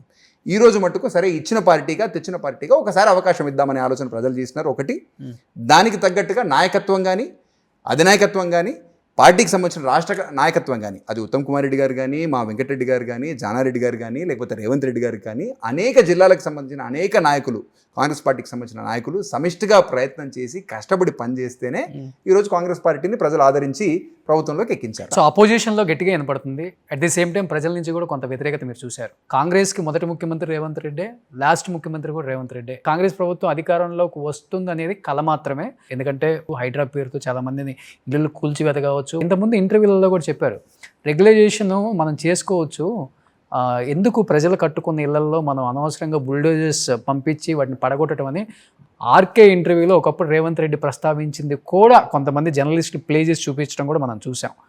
ఎందుకు ప్రజల రోదన మీకు వినిపించట్లేదా? లేకపోతే ఏ విధంగా ఈ కాంగ్రెస్ గవర్నమెంట్ చేస్తుందో అనేది ప్రజలు గ్రహిస్తున్నారు? డెఫినెట్గా రేపు ఎలక్షన్స్లో ఓటు రూపంలో బుద్ధి చెప్తారు ఈ కాంగ్రెస్ పార్టీకి అనేది గట్టిగా వినపడుతుంది కదా. రోషన్ గారు, మీకు వినపడుతుంది, ఏం వినపడుతుందో నాకైతే తెలియదు. కానీ మరి జూబ్లీ హిల్స్ ప్రజలు మొన్న మంచి మెజారిటీ తోటి కాంగ్రెస్ పార్టీకి సంబంధించిన అభ్యర్థిని మంచి మెజారిటీతో గెలిపించారు. మననే మున్సిపల్ ఎలక్షన్స్ అయిపోయి 1 మంత్ కూడా కాలేదు. ఈ 1 మంత్లో జరిగిన 115 పైచీలకు మున్సిపాలిటీస్లో అయితేనేమి, ఒక 6 కార్పొరేషన్స్లో అయితేనేమి మెజారిటీ సంఖ్యలో కాంగ్రెస్ పార్టీకి సంబంధించిన అభ్యర్థులు మున్సిపల్ చైర్మన్లుగా, వైస్ చైర్మన్లుగా ఎన్నిక కావడం జరిగింది. 80% పైగా మాకు సంఖ్యాబలంతో మేము రావడం జరిగింది. మరి ఆ ప్రజా మద్దతు ఎక్కడుందనేది మీరు ఆలోచన. అదేవిధంగా అంతకంటే ముందు అంటే ఫర్ ఎగ్జాంపుల్ డిసెంబర్లో జరిగినటువంటి సర్పంచ్ ఎన్నికలు మీరు తీసుకోండి. అక్కడ కూడా 100కి 200 పైచలకు స్థానాల్లో మా సర్పంచ్ అభ్యర్థులు గెలుపొందారు. మరి మీరు అంటున్నటువంటి ప్రజల్లో వ్యతిరేకత ఉంది, లేకపోతే మీరు చెప్తున్నటువంటి అంశాలు ఏవైతే ఉన్నాయో వాటిని ప్రజలు రిసీవ్ చేసుకుంటున్న విధానం కూడా, ఎప్పుడు కూడా ఏ కాయిన్ మీరు తీసుకున్నాను కూడా సరే బొమ్మ బొరుసు 2 ఉంటాయండి. నిర్ణయం తీసుకున్నప్పుడు ఒక మంచి ఆశించి మనం నిర్ణయం తీసుకుంటాం. ముఖ్యమంత్రి గారు హైడ్రా పెడితే ప్రభుత్వ భూములను కాపాడాలా, చెరువులు ఏవైతే ఉన్నాయో హైదరాబాద్లో లేక్స్ కానీ ఇవి కుచించుకుపోతూ ఉన్నాయి, బాగా కబ్జాకు గురవుతున్నాయి. గడిచిన 10 సంవత్సరాల్లో బీఆర్ఎస్ పాలనలో ఏవైతే చెరువులు ఉన్నాయో చాలా మటుకు అపార్ట్మెంట్స్ కిందనో లేకపోతే ఇల్లీగల్గా ఎంక్రోచ్మెంట్ అయిపోయి వాటిని పూడికతో నింపేసి వాటిని ప్లాట్లు చేసి అమ్మేసినారనే ఆలోచనతోటి వీటిని కాపాడకపోతే భవిష్యత్తు తరానికి మనం అన్యాయం చేసిన వాళ్ళం అవుతామనే ఆలోచన ముఖ్యమంత్రి గారికి రావడం వల్ల హైడ్రా అనేది తీసుకురావడం జరిగింది. దీనివల్ల చెరువులను సంరక్షణతో పాటు ప్రభుత్వ ఆస్తులు ఎక్కడైతే ఉన్నాయో అది అన్యాక్రాంతం కాకుండా వాటిని ఎవరు ఆక్యుపై చేసుకోకుండా ఒక వ్యవస్థ అనేది ఉంటే బాగుంటుంది. ఎందుకంటే చాలామంది ఆక్రమించుకునే వాళ్ళు ఏం చేస్తారు, ఫస్ట్ ఏదో ఒక ఫేక్ డాక్యుమెంట్ క్రియేట్ చేస్తారు, ఆక్రమించుకుంటారు, పొజిషన్లకు పోతారు, కోర్టుకు పోయి ఏదో స్టే తీసుకొస్తారు. ఇట్లా చేసి ఇంకా ఇట్లా చేస్తే మన పిల్లలకు భవిష్యత్తు బాగుండదు. హైదరాబాద్లో అసలు చెరువులు కానీ నాలాలు కానీ ఉండవు.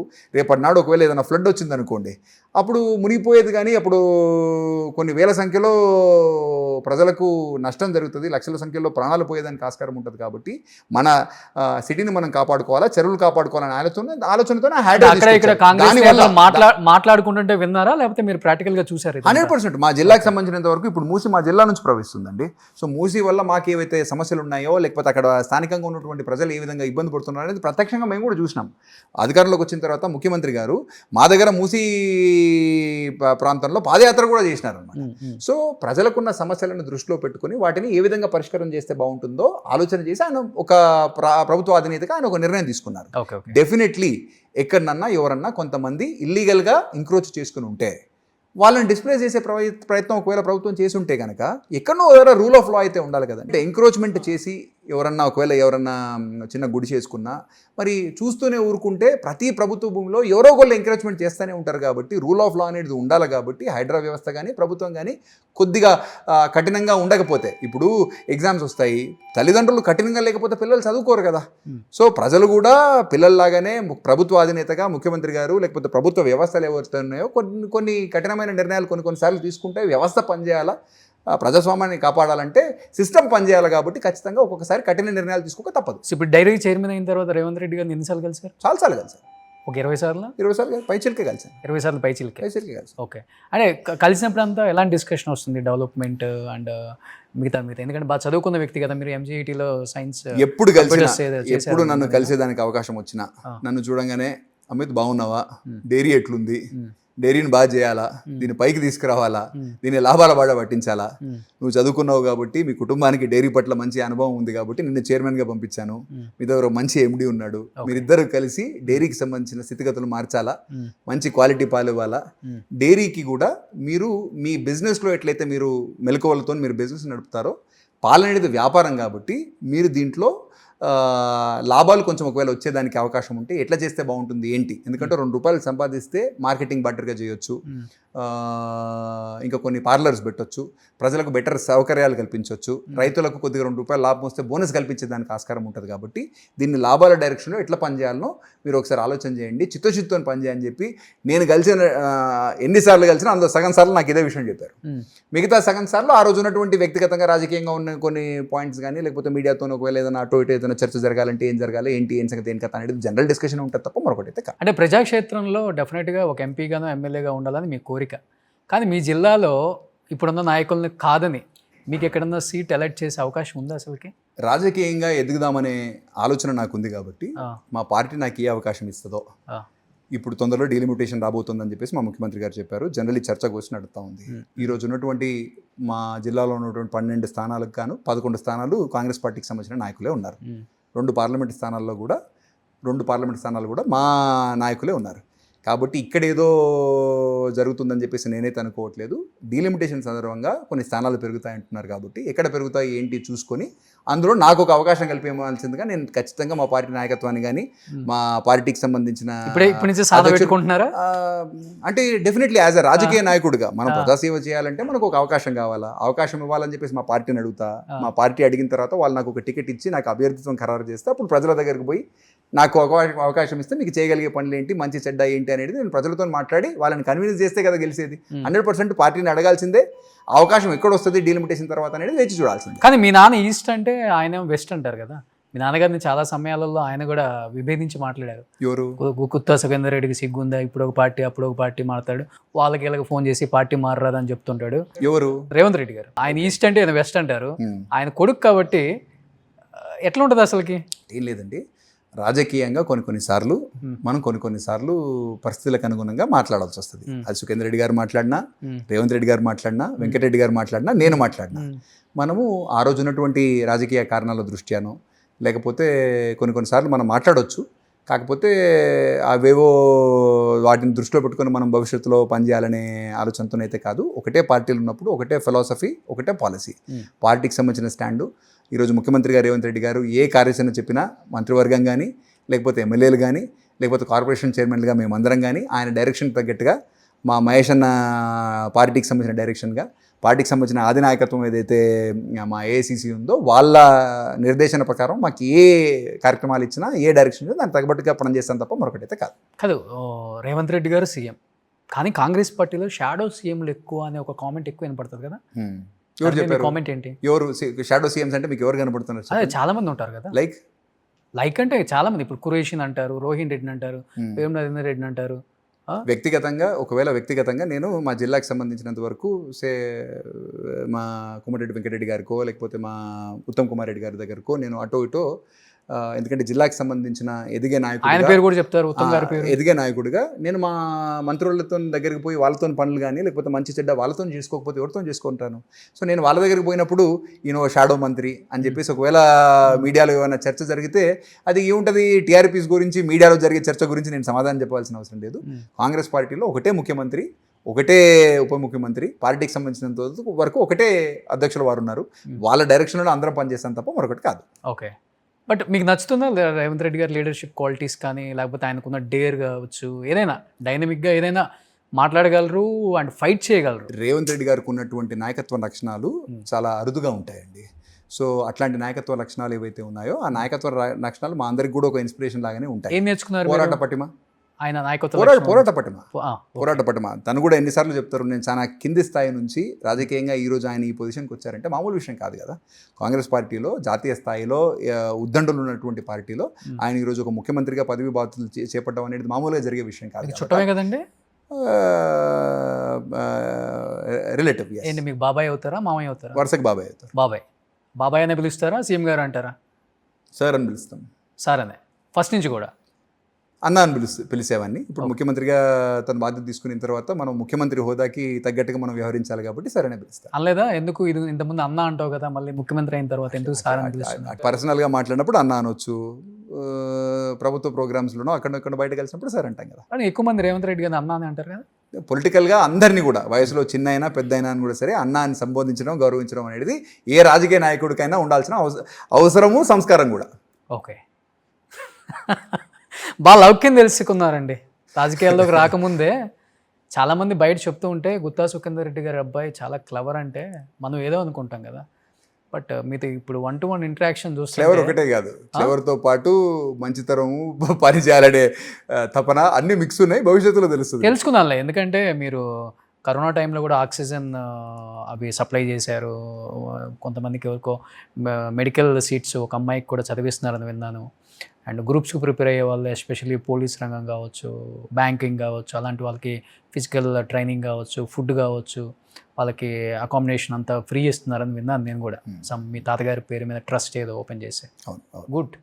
అంటే రాజకీయాలకు రాకముందే స్టార్ట్ చేసుకున్నారా, ఇవి స్టార్ట్ చేసుకున్నాకే ప్రజాక్షేత్రంలో మనం పనిచేయాలనే ఆలోచన ఎప్పుడైతే వస్తుందో ఆ రోజు మనం వ్యాపారంలో స్పెండ్ చేసే టైం ఏదైతే ఉందో, ఇంతకుముందు నేను 100% వ్యాపారంలో స్పెండ్ చేసే టైము ఈరోజు 50% కూడా కాదు. ఓకే, మోర్ దెన్ 80% టైం ఇప్పుడు నేను రాజకీయంగా నాకు మా పార్టీ ఇచ్చిన బాధ్యత కానీ, లేకపోతే ముఖ్యమంత్రి గారు ప్రభుత్వంలో నాకు పాడి పరిశ్రమ సంస్థ చైర్మన్గా తనకు కల్పించిన అవకాశాన్ని బేస్ చేసుకుని నా 80% ఆఫ్ మై కమిటెడ్ టైం ఏదైతే ఉందో ప్రజాసేవకై ఈరోజు ఉపయోగిస్తూ ఉన్నా. ఓకే, ఇంతకుముందు రాజకీయాల్లో లేనటువంటి టైంలో మనం సేవ చేయాలంటే ఆ రోజు ఉన్నటువంటి అవసరాల రీత్యా కరోనా వచ్చింది, అరే మనం ఇట్లాంటి గడ్డు పరిస్థితుల్లో మనం ప్రజలకు ఏం చేయగలుగుతాం అనే ఆలోచన రావడం, దానివల్ల కొన్ని కార్యక్రమాలు టేకప్ చేయడం. అదేవిధంగా ఆనాటి ప్రభుత్వంలో ప్రభుత్వ ఉద్యోగాలకు మేజర్ నోటిఫికేషన్స్ అవైవో వచ్చినప్పుడు ఆ పిల్లలు చదువుకునేదానికి మనం ఏ విధంగా ఉపయోగపడగలుగుతామని ఆలోచన చేసి ఆ రోజు నల్గొండ డిస్ట్రిక్ట్ హెడ్ క్వార్టర్స్ కాబట్టి సుమారు పోలీస్ డిపార్ట్మెంట్కి సంబంధించిన అభ్యర్థులు ఎవరైతే పోటీ పడుతూ ఉంటారో కానిస్టేబుల్ పోస్టులకు కానీ, ఎస్ఐ పోస్టులకు కానీ, వారు గ్రూప్ 1, గ్రూప్ 2, గ్రూప్ 3 కోసం అని చెప్పేసి నల్గొండలో క్యాంపులు పెట్టడం కానీ, లేకపోతే మన ఫిజికల్ పరీక్షలకు పార్టిసిపేట్ చేద్దాం అనుకునే వాళ్ళకు అల్పాహారాలు కానీ, ఇట్లా ఏ అవసరం వచ్చినా కూడా సరే వాటిలో మనం టైం కేటాయించి ఈరోజు చేయగలిగే సిచ్యువేషన్లో ఉన్నాం కాబట్టి ఏదైనా సరే మనం చేయాలంటే మన దగ్గర ₹2 ఉండాలి కాబట్టి వ్యాపారంలో నేను సంపాదించిన డబ్బులు అనుకోండి అవో ఇవో ఖర్చు పెట్టి ప్రజల అవసరాలు ఎత్తే నేను పనిచేస్తున్నాను తప్ప మరొకటి మన దగ్గర ఉందంటే 1000 ఎకరాలు ఉందంట కదా మీకు కూడా. నల్గొండ జిల్లాలో 1000 ఎకరాలు ఉంటుంది, గుత్తా ఫ్యామిలీకి అంటుంటారు. ఇప్పుడు ఈ రోజు ఉన్నటువంటి సిచ్యువేషన్లో ఒకవేళ 1000 ఎకరాలు ఉన్నాయి అని మీరు ఏదైతే అంటున్నారో ఒకవేళ ఉంటే నాకు చూపించమని చెప్పేసి చెప్పండి. నేను వ్యాపార పరంగా నేను గడిచిన ఒక 20-25 సంవత్సరాలుగా సంపాదించిన ఏం బిజినెస్ చేశారు మీరు? నాకు అమెరికాలో సాఫ్ట్వేర్ కంపెనీస్ ఉన్నాయి, ఇప్పుడు కూడా ఉన్నాయి. నేను 2002 సంవత్సరంలో ఇక్కడ ఇంజనీరింగ్ చదివాను, 2004 సంవత్సరంలో అమెరికాలో MBA చదివాను. చదివిన తర్వాత 2010 సంవత్సరం వరకు నేను అమెరికాలో ఉన్నాను, 2009-10 సంవత్సరం వరకు. అప్పుడున్నప్పుడే నేను అమెరికాలో IT బిజినెస్లో ఉన్నాను. అప్పటి నుంచి మొదలు పెడితే ఇప్పటికి 20 సంవత్సరాలుగా నాకు అమెరికాలో సాఫ్ట్వేర్ బిజినెస్ ఇప్పటికీ 20 సంవత్సరాలుగా ఉంది. మరి సాఫ్ట్వేర్ రంగంలో ఉన్నప్పుడు గడిచిన 20 సంవత్సరాల్లో సాఫ్ట్వేర్ బాగానే పనిచేస్తుంది కాబట్టి ఆ అవకాశాన్ని సద్వినియోగం చేసుకున్నాను కాబట్టి నేను కూడా వ్యాపార పరంగా కొంచెం స్థిరమైన పొజిషన్లోనే ఉన్నాను. ప్రజలకు అవసరాలు నాకు కనిపించినంత వరకు నా స్థాయిలో ఈరోజు చేస్తున్నాను, రేపు చేస్తానా లేదా అనేది దాన్ని పక్కన పెడితే నాకు శక్తి ఉన్నంత వరకు, నాకు యుక్తి ఉన్నంత వరకు నేను పనిచేస్తాను తప్ప మరొకటి. ఒక 1000 కోట్ల బిజినెస్ టర్న్ ఓవర్ కంపెనీ అది. 1000 కోట్ల బిజినెస్ ఉందా లేదా అనేది 20 years బ్యాక్ కంపెనీ కదా. మా గ్రూప్ కంపెనీస్ అన్ని కలిపితే సుమారు ఒక 700-800 కోట్ల టర్న్ ఓవర్ చేస్తాను. నేను క్లోజ్గా ఉన్నాను అయితే. టర్న్ ఓవర్ చేస్తుంది, టర్న్ ఓవర్ చేసినంత మాత్రం అది లాభాలు కాదు కదా. టర్న్ ఓవర్ పడక 700 కోట్ల టర్న్ ఓవర్ అయితే ఉంటుంది. ఓకే. బట్ దానికన్నా ఎక్కువ హ్యాపీనెస్ ఇచ్చిందా ఇప్పుడు రాజకీయాలు కావచ్చు, లేకపోతే ప్రజల ప్రేమ అనురాగాలు? ఇది వేరు కదా. దేంట్లో ఉండే సాటిస్ఫాక్షన్. కొంచెం ఎండకి తిరగాలన్నా అంటే బాగా ఏసీలకు అలవాటు పడ్డారు, మంచి లగ్జరీ లైఫ్ అలవాటు పడ్డారు, లావియష్ లైఫ్, మంచి కార్స్ కావచ్చు, ఇది వేరే లైఫ్. బట్ ఇక్కడికి వచ్చామంటే చెమట వచ్చినప్పుడు మనల్ని పట్టుకుంటారు, హగ్ చేసుకుంటారు, ముద్దులు పెడుతుంటారు, చాలా ఉంటాయి ఇక్కడ. దేంట్లో ఉండే వద్దన్న చెప్పులు లోపలికి వేసుకొని వస్తారు, చాలా ఉంటాయి ఇక్కడ. కొన్ని చిరాకు అనిపిస్తుంది, కొన్ని అడ్జస్ట్ అవ్వాలి, లేకపోతే ఇదే జీవితం, రాజకీయ జీవితం ఇలానే ఉంటుంది, ఇది ఇలా ఉన్నా పర్వాలేదు, మనం డబ్బు సంపాదించాలి లేకపోతే పేరు సంపాదించాలి, రకరకాల మైండ్ సెట్లు ఉంటారు కదా. రోషన్ గారు, నేను మొదటి నుంచి కూడా జమీందారీ కుటుంబంలో నేను పుట్టలేనండి. నేను ఒక మధ్యస్థాయి రైతాంగ కుటుంబం నుంచి వచ్చాను. 1980లో నేను పుట్టాను. 1983లో 24లో మా నాన్నగారు మేము చిన్నతనంలో నాకు 2-3 సంవత్సరాలు ఉన్నప్పుడే హైదరాబాద్కి మారడం జరిగింది. మేము హైదరాబాద్లో వచ్చిన కొత్తలో 1-2 రూమ్లు ఇంట్లోనే రెంట్ కొనడం జరిగింది. అక్కడి నుంచి మొదలు పెడితే తన రాజకీయ ఎదుగుదల కానీ, మా నాన్న ఆ రోజు ఉన్నటువంటి వ్యాపారపరమైన నిర్ణయాలు ఏవైతే ఉన్నాయో అవి తీసుకుంటూ వ్యక్తిగతంగా తను కానీ రాజకీయంగా తను ఎదగడం జరిగింది. చాలా కింది స్థాయి నుంచి వచ్చిన వాళ్ళం కాబట్టి నేను కూడా మంచి చెడ్డ అన్నీ చెమటకి సంబంధించిన ఏదైతే విలువ ఏదైతే ఉంటుందో 100% నాకు తెలుసు. నేను అమెరికా పోయినప్పుడు కూడా ఏ చిన్న పని వచ్చినా ఆ చిన్న పనులు చేసినా, ఏ ఎన్ఆర్ఐ ఏ సొంత పనులు చేయాలనో నేను అవన్నీ పనులు చేసుకుంటేనే కష్టానికి ఉన్న విలువ కానీ, చెమట చుక్కకున్న విలువ కానీ అన్నీ తెలిసిన వాడిగా కష్టం చేసుకుంటూ ఇంత దూరం వచ్చింది తప్ప ఊరికే అయితే ఏం కాలేదు. భవిష్యత్తులో కూడా ఆ కష్టాన్ని బేస్ చేసుకొని పనిచేసే రైతు కానీ, లేకపోతే ఒక సామాన్య కార్యకర్త కానీ, లేకపోతే ఒక సామాన్య ప్రజలు ఎవ్వరు వాళ్ళు పడుతున్న కష్టానికి సంబంధించిన విలువ తెలిసిన వాడిగా వాళ్ళ అవసరాలను తీర్పిచ్చే ప్రయత్నం చేస్తాను తప్ప మరొకటి అయితే కాదు. సూపర్. ఎలా నాన్న మీరు ఫ్రెండ్లీగా ఉంటారా, లేకపోతే నాన్న దగ్గర కొంచెం భయం? మొదటి నుంచి కూడా తను ఒక ఇన్స్పిరేషన్. బయట ఎట్లున్నాను కూడా సరే, ఇంటికి వస్తే వెరీ ఫ్రెండ్లీ, ఏ అంశం ఉన్నాను కూడా సరే ఓపెన్గా చర్చిస్తాం. 100% వెరీ ఫ్రెండ్లీ అట్మాస్ఫియర్లో ఇద్దరం కూడా ఉంటాం. మోర్ లైక్ ఫ్రెండ్స్ అన్నట్టు. ఏదైనా సలహాలు సూచనలు నేను ఇవ్వాలి ఉంటే నేను కానీ. వేరు పార్టీలు కదా ఇప్పుడు ఈరోజు ఆయన ఏ పొలిటికల్గా ఉన్నారు. ఏ పొలిటికల్ అంటే కాన్స్టిట్యూషన్ పార్టీలతో సంబంధం లేకుండా ఉన్నారు కాబట్టి, పార్టీలతో సంబంధంగా లేకుండా ఉన్నారు కాబట్టి నేనున్నటువంటి సిచ్యువేషన్లో ఇది కరెక్ట్, ఇది కాదు, అది పాడే రంగం అయితేనేమి లేకపోతే రాజకీయంగా కానీ ఏం చేస్తే బాగుంటుంది ఏంది అనేది సలహాలు ఆయన ఇస్తారు నాకు తోచిన విధంగా. ఎందుకంటే యంగ్స్టర్స్ ఏమనుకుంటున్నారు, యూత్ ఏమవుతుంది, ఏం చేస్తే బాగుంటుంది అనేది నేను కూడా తన దృష్టికి తీసుకుపోవడం కానీ 2 జరుగుతాయి. ఓకే. లవ్ మ్యారేజా? Arrange marriage. అదే చూడటానికి మంచి హైట్, వెయిట్, కలరు. ఎక్కడ లవ్ స్టోరీస్ ఏం లేవా సార్? అస్సలు లేవు. అందులో MG80 అన్నారు. మొదటి నుంచి కూడా కొంచెం సిన్సియర్గా ఉండేవాడిని. దేంట్లో కూడా చదువులో కూడా కొంచెం సిన్సియరే, వ్యక్తిగతంగా కూడా సిన్సియరే. ఎక్కడ కూడా నా గురించి ఒక బ్యాడ్ రిమార్క్ మీకు బయట మా స్కూల్లో ఉన్నప్పుడు కనపడదు, కాలేజీలో ఉన్నప్పుడు కనపడదు. ఏ రోజైనా కూడా సరే నాన్న ఒక బాధ్యతాయుతమైన ప్రొఫెషన్లో ఉన్నాడు, రాజకీయంగా ఆయన ఉన్నాడు. నేను ఏ పొరపాటు చేసినాను కూడా సరే దాన్ని భూతద్దంలో చూపిస్తారు. మనం ఇవి చేయాలా, ఇది చేయకూడదనే ఆలోచనతో ఉండను కాబట్టి. తప్పు కాదే. తప్పని చెప్పేసి నేను కూడా ఏమన్నా అందరు రాజకీయ నాయకులు కూడా లవ్ మ్యారేజ్ చేసుకున్నారు. తప్పని చెప్పేసి నేను కూడా ఏమన్నట్లా, ప్రేమించడం తప్పని చెప్పేసి నేను కూడా అనట్లా. కాకపోతే పెరిగిన విధానం నేను ఎక్స్ప్రెస్ అంటే ఇంత ఇంటెలిజెంట్ అబ్బాయిని ఎవరు వదిలిపెట్టారు కదా, డెఫినెట్ గా ఎక్కడో లవ్ లెటర్స్ రక్తాలతో గోడల మీద ఏ ఏజ్ లో జరిగేవి ఒకవేళ అట్లాంటివి ఏమైనా ఉంటే జరిగి ఉండొచ్చు తప్ప ఎక్కడ కానీ నేను కానీ ఎవరిని లవ్ చేయడం కానీ లేకపోతే లవ్ మ్యారేజ్ అనేది కానీ రెండు జరగలేదు. Total arrange marriage. Okay. So madam ఎలా కొంచెం రాజకీయాలకు దూరమా లేకపోతే బిజినెస్? వాళ్ళ ఫ్యామిలీ టోటలీ బిజినెస్ ఫ్యామిలీని, హైదరాబాద్కి సంబంధించిన వాళ్ళే, సికింద్రాబాద్ నేటివ్ వాళ్ళది, అల్వాల్. పాలిటిక్స్తోని ఆ ఫ్యామిలీకి డైరెక్ట్ సంబంధాలు అయితే లేవు. టోటలీ మొదటి నుంచి కూడా మా మామయ్య గారు సివిల్ ఇంజనీర్ బై ప్రొఫెషన్, వాళ్ళ ఫాదర్ కూడా కాంట్రాక్టర్ బై ప్రొఫెషన్. ఒక 3 తరాలుగా వాళ్ళు ఫ్యామిలీ బిజినెసే, కాంట్రాక్టింగ్, సివిల్ వర్క్ సంబంధించిన బిజినెస్. కాబట్టి వాళ్ళ వ్యాపార రంగంలో వాళ్ళు బాగానే ఉన్నారు, ప్రొఫెషనల్గా. రాజకీయాలతో సంబంధం లేకుండా ఉన్నారు. నా పెళ్ళే వాళ్ళకి రాజకీయాలతోటి అసోసియేషన్ ఏర్పడ్డది తప్ప మరొకటి కాదు. ఓకే. ఏం చేస్తున్నారు కిడ్స్? ఏం చేస్తున్నారు? నాకు 15 సంవత్సరాల ఒక బాబు, 13 సంవత్సరాల బాబు, 2 బాబులు. పెద్ద బాబు 9th క్లాస్ చదువుతున్నాడు, హాస్టల్లో ఉన్నాడు. చిన్న బాబు 8th క్లాస్ చదువుతున్నాడు, వాడు హాస్టల్లో ఉన్నాడు. ఎందుకు ఇద్దరిని హాస్టల్లో పెట్టేశారు? ఇప్పుడు కొంచెం పొలిటికల్గా బిజీ అయ్యాము.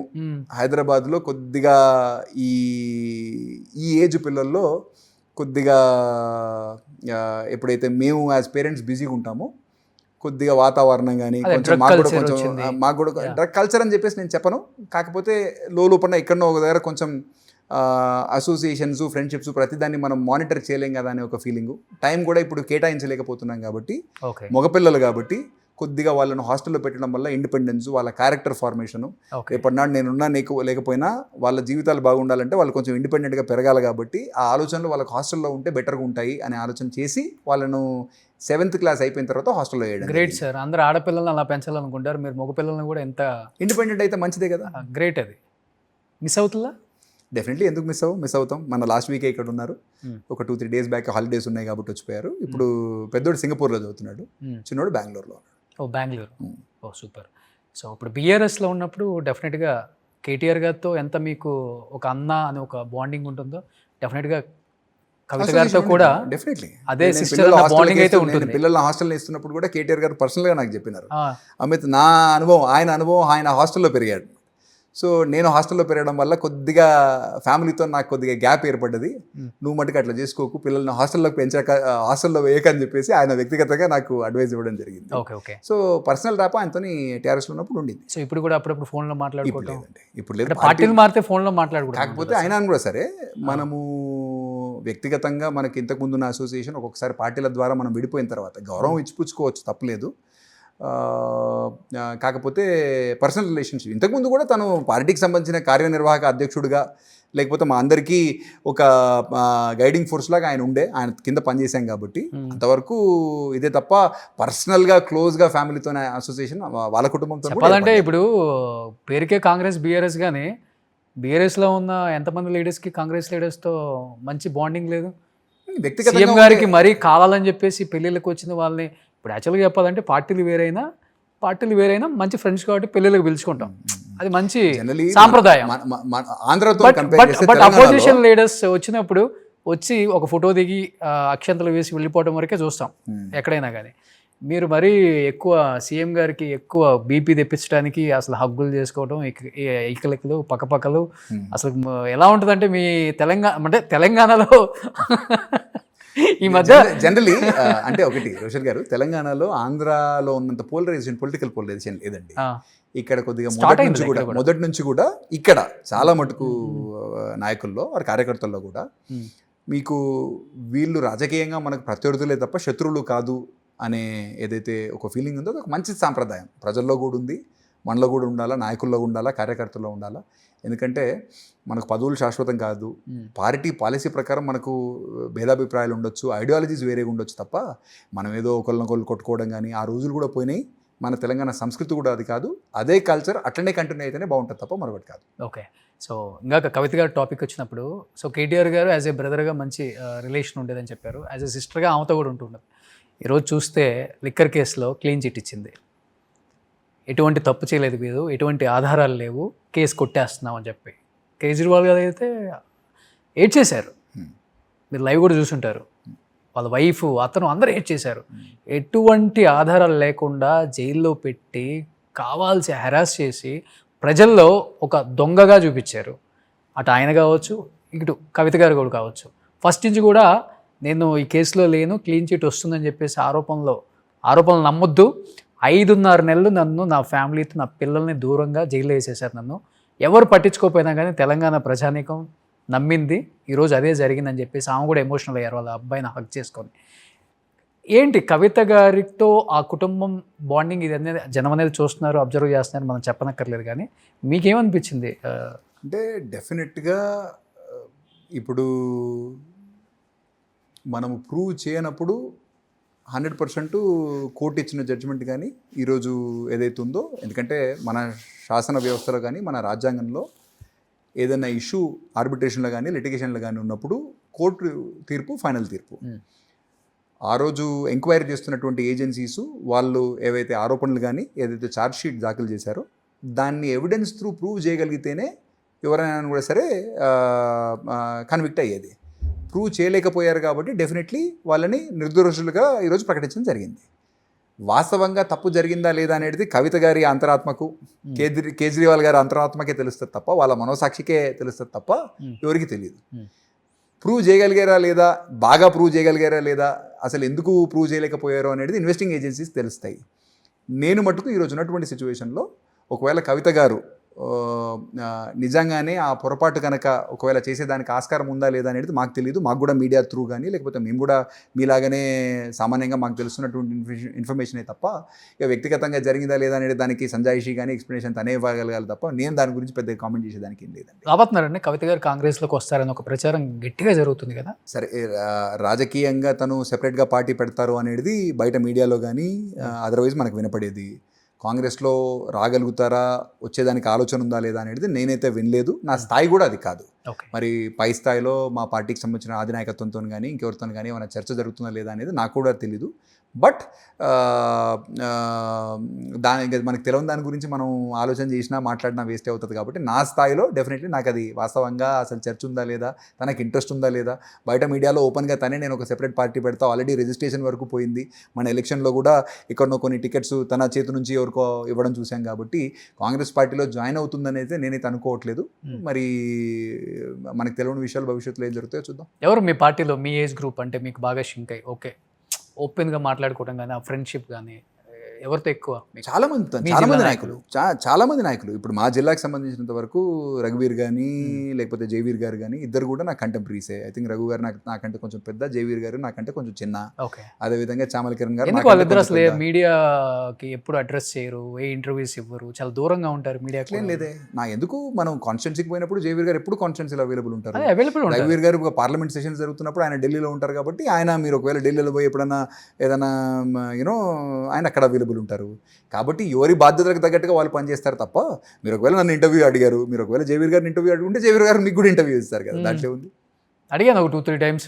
ఓకే, ఇదిగోండి అదిగోండి అన్నారు. ఓకే, సో వాళ్ళిద్దరు బాగుంటారు. డెఫినెట్లీ ఎనీబడి కాంగ్రెస్ పార్టీకి సంబంధించిన ఏ కార్యకర్త అయినా ఏ నాయకుడైనా కూడా సరే మనం అందరం ఒక ఇంట్లో ఉన్నప్పుడు కుటుంబ సభ్యుల్లాగా ఉంటాం. కాబట్టి అందరితో బాగుండే ప్రయత్నం చేస్తాం. మా జిల్లాకి సంబంధించిన కాంగ్రెస్ లో కుటుంబ సభ్యుల్లాగా ఉంటాం. ఎందుకుంటాం? ఓకే, కాకపోతే ఏ కుటుంబంలో అయినా చిన్న చిన్న ఇండిఫరెన్స్ అనేవి మామూలుగానే జరుగుతాయి కదా. అయ్యో, మంత్రివర్గంలోనే చాలా మంది మంత్రులు ఎన్నో ఆరోపణలు కదండి పార్టీ మీద. ఈ మధ్య కొండా సురేఖ గారు ఓఎస్డి సుమన్ ఏదో చేశాడని చెప్పేసి వాళ్ళ అమ్మాయి రేవంత్ రెడ్డి గారిని ఎన్ని తిట్టిపోసారు చూశారు. కోమటిరెడ్డి వెంకటరెడ్డి గారు నాకు మంత్రి ఇచ్చారు కానీ నాకు ఇంపార్టెన్స్ లేదని ఆయన తిట్టిపోశారు. ఉత్తమ్ కుమార్ రెడ్డి ఆయన గోడు వెళ్ళబొక్కున్నారు. రాజగోపాల్ రెడ్డి నాకు మంత్రి ఇవ్వలేదు, ఏదో వచ్చారన్నారు. చెప్పుకుంటూ వస్తే 1,00,000 ఉన్నాయి కదండి. ఊరికే చెప్తున్నాను, ఏం లేదంటే చెప్తున్నాను సార్. నేను అనేది కూడా, నేను బీఆర్ఎస్ పార్టీలో కూడా జనరల్ గా ఎలక్షన్ లో ఓడిపోయిన తర్వాత అనేక సమీక్షా సమావేశాల్లో పాల్గొన్నాను. అక్కడ కూడా పై స్థాయి నుంచి మొదలు పెడితే సీతక్క తప్ప రేవంత్ రెడ్డి గారి మీద ఆరోపణ చేయకుండా ఏ మంత్రి చెప్పండి, ఎవరు చేశారు? ఇప్పుడుగా 4 చెప్పాను నేను. దాంట్లో రాజగోపాల్ రెడ్డి గారు తనకు మంత్రి పదవి ఇస్తే మునుగోడు కాన్స్టిట్యున్సీకి బాగా చేయాలనే ఆలోచనతో ఆయన పనిచేస్తున్నారు. యాజ్ ఎ సీనియర్ నాయకుడిగా, కాంగ్రెస్ పార్టీకి ఇంతకుముందు చాలా సేవ చేసిన నాయకుడిగా ఒక ఎమ్మెల్యేగా మంత్రి పదవి అనేది నాకు ఒక ఎలివేషన్ వస్తుంది, దాని ద్వారా ప్రజాసేవకి ఇంకొంచెం బెటర్ సేవ చేయాలనే ఆలోచన ఆయనతో పాటు చాలా మంది శాసనసభ్యులకు ఉంటుంది, ఆయనకు కూడా ఉంది. దాంట్లో తప్పు లేదు కదా, ఆయన ఆశించడంలో తప్పే ఉంది. సీనియర్ నాయకుడు, మొదటి నుంచి పార్టీ గురించి చిత్తశుద్ధితో పనిచేశాడు. 2014లో మన కాంగ్రెస్ పార్టీ రాష్ట్రంలో ప్రభుత్వం నుంచి కోల్పోయిన తర్వాత కూడా మా జిల్లాలో ఎమ్మెల్సీ ఎలక్షన్ వచ్చినప్పుడు కూడా చాలా వీరోచితంగా ఆయన పోరాటం చేసినాడు. ఆ రోజు ఎమ్మెల్సీగా ఎన్నికయ్యాడు. సో ఆయన చేయాల్సిన ప్రయత్నం కాంగ్రెస్ పార్టీలో రాజకీయంగా చాలా కష్టపడి ఆయన పనిచేశాడు కాబట్టి ఆశించడంలో తప్పులేదు కదా. సరే, పార్టీ సైడ్ నుంచి అది పాసిబులా కాదా అనేది ముఖ్యమంత్రి గారు మా పార్టీ అధినాయకత్వం నిర్ణయం తీసుకుంటుంది తప్ప ఆశించడంలో తప్పులేదు కదా. సో ఆయన ఆశయం ఏదైతుందో పబ్లిక్గా వ్యక్తపరిచారు, దాంట్లో ఏం తప్పులేదు కదా. ఒకవేళ మీరు అన్నట్టు వెంకటరెడ్డి గారు కానీ ఇంకెవరన్నా కానీ వాళ్ళ శాఖలో ఏమన్నా సమన్వయ లోపాలు ఉంటే ఆయన మీడియాలో ఎవరన్నా మిత్రులు కానీ ఇట్లా మీలాగే ఎవరన్నా ప్రశ్న అడిగితే దానికి సమాధానం చెప్తున్నప్పుడు ఏదైనా ఒక చిన్న మాట అటు ఇటు ఏమన్నా మిస్కన్వే అయ్యి ఉండొచ్చు. దాన్ని బేస్ చేసుకుని ఒక కుటుంబం అన్నాక నేను ఇందాక చెప్పినట్టుగా తల్లిదండ్రుల మధ్యనో లేకపోతే భార్యాభర్తల మధ్యనో ఇద్దరు అన్నదమ్ముల మధ్యలోనో చిన్న చిన్న భేదాభిప్రాయాలు ఉన్నప్పుడు ఇంత పెద్ద పార్టీ 140 సంవత్సరాల చరిత్ర కలిగిన పార్టీ మాది, మా పార్టీలో ఎందుకు భేదాభిప్రాయాలు ఉండవు? ఈ రోజు కూడా ఈ భేదాభిప్రాయాలకు పార్టీలో తావుంది కాబట్టి, పార్టీలో ఇంటర్నల్ ప్రజాస్వామ్యం ఇంకా బతుకుంది కాబట్టి పార్టీ ఇన్ని రోజుల నుంచి ఉందండి. వన్ మ్యాన్ షో లాగా అధికార వికేంద్రీకరణ కాకుండా కేంద్రీకరణ జరిగి చుట్టూ ఒక కోటరీ ఏర్పడితే ప్రజలు తిరస్కరిస్తారు. 100% అందరు కలిస్తేనే కదా కాంగ్రెస్ పార్టీ. సూపర్. సో ఏంటి ఇంకా ఫ్యూచర్ అంబిషన్స్ చెప్పారు? డెఫినెట్గా ప్రజాక్షేత్రంలో ఉండాలి, ఎంపీఆర్ ఎమ్మెల్యేగా గెలవాలి, నేను కూడా అసెంబ్లీలో అడుగు పెట్టాలనే కోరిక అయితే ఉంది, అయితే పార్లమెంట్లో అడుగు పెట్టాలనే కోరిక అయితే ఉంది. డెఫినెట్గా అదైతే అనిపించుకోవాలని ఉంది. సో నెక్స్ట్ ఏంటి సార్ ఇంకా ఎలాంటి డెవలప్మెంట్స్? ఎందుకంటే ఇప్పుడు యూత్ చాలామంది రాజకీయాల్లోకి వస్తున్నారు. At the same time Nalgonda, Bhuvanagiri జిల్లాలు కూడా చెప్పాలంటే ఇప్పుడు రియల్ ఎస్టేట్ పరంగా కావచ్చు, ఆ కారిడార్ కూడా చాలా డెవలప్మెంట్స్ ఫ్యూచర్ ఉందని చెప్తున్నారు. సో ఎలా ఉండబోతుంది యూత్కి, అన్ఎంప్లాయ్మెంట్కి ఏం చెప్తారు? తెలంగాణ రాష్ట్రానికి సంబంధించినంత వరకు మంచి బంగారు భవిష్యత్తు ముందుంది. కాకపోతే రాష్ట్రాన్ని మనం నడుపుతున్నప్పుడు ఈ మధ్య సుప్రీంకోర్టు కూడా 2-3 స్టేట్మెంట్స్ ఇవ్వడం జరిగింది. ఏంటంటే ప్రభుత్వాలు కొంచెం లాంగ్ టర్మ్ ఇంట్రెస్ట్ని దృష్టిలో పెట్టుకొని నిర్ణయాలు తీసుకుంటే బాగుంటుంది అనేది వాళ్ళు చేస్తున్న సూచన. అంటే మనము సోషల్ వెల్ఫేర్కి కానీ ఎక్కువ మనము నిధులు కేటాయింపు కానీ లేకపోతే ఇంపార్టెన్స్ ఇచ్చి అభివృద్ధిని ఒకవేళ మనము కొంచెం డిస్కరేజ్ చేసినా లేకపోతే కొంచెం పట్టింపు దాని గురించి తక్కువ ఉన్నాను కూడా సరే, భవిష్యత్తు తరాలకు కొద్దిగా అన్యాయం జరిగేదానికి ఆస్కారం ఉంటుంది. కాబట్టి లాంగ్ టర్మ్ ఇంట్రెస్ట్ని ఎప్పుడు కూడా ముందర పెట్టి షార్ట్ టర్మ్లో కొన్నిసార్లు కఠిన నిర్ణయాలు తీసుకోక తప్పదు. ఏ రాజకీయ నాయకుడికైనా కూడా సరే, ఏ ప్రభుత్వానికైనా కూడా సరే, మనం ఏదో ఒక ఎలక్షన్ గెలవాలని కొన్ని నిర్ణయాలు కానీ కొన్ని హామీలను కానీ ఇస్తే దానివల్ల షార్ట్ టర్మ్లో మనకు రాజకీయంగా లాభం జరగవచ్చు తప్ప లాంగ్ టర్మ్లో మనకు నష్టం జరిగేదానికి ఆస్కారం ఉంటుంది. కాబట్టి మనము ఏ రాజకీయ నాయకుడైనా కూడా సరే కొంచెం కేర్ఫుల్గా ఆలోచన చేయవలసిన అవసరం ఉంది. మీరు అన్నట్టు నల్గొండ జిల్లాకు కానీ తెలంగాణ రాష్ట్రానికి కానీ మంచి బంగారు భవిష్యత్తు ఉంది. ఆల్రెడీ భారతదేశంలో మంచి పొజిషన్లో ఉన్నాము. ఈరోజు పర్ క్యాపిటా దీంట్లో కానీ, సాఫ్ట్వేర్ రంగంలో కానీ, బయోటెక్నాలజీ రంగంలో కానీ మా ముఖ్యమంత్రి గారు కూడా అనేక సంక్షేమంతో పాటు అనేక అభివృద్ధి కార్యక్రమాలు కూడా మీద తీసుకొని పనిచేస్తూ ఉన్నారు. మంత్రివర్గ సహచరులందరూ కూడా సంపూర్ణ సహకారం ఉంది. మీరు అన్నట్టు చిన్న చిన్న పొరపచ్చాలు ఏమైనా ఉంటే కుటుంబంలో సమస్య పోతాయి, మంచి బంగారు భవిష్యత్తు ఉంటుంది. మా యువతరానికి కాంగ్రెస్ పార్టీలో మంచి గుర్తింపు ఉంది. ఎందుకంటే వేరే ఏ పార్టీలో ఉన్నా లేకపోయినా మా దగ్గర చాలా అంతర్గత ప్రజాస్వామ్యం ఉంది, బలంగా ఉంది. పార్టీ ఇన్ని రోజులు ఉందంటే దానికి అదొక మూల కారణం, మూల స్తంభం కూడా.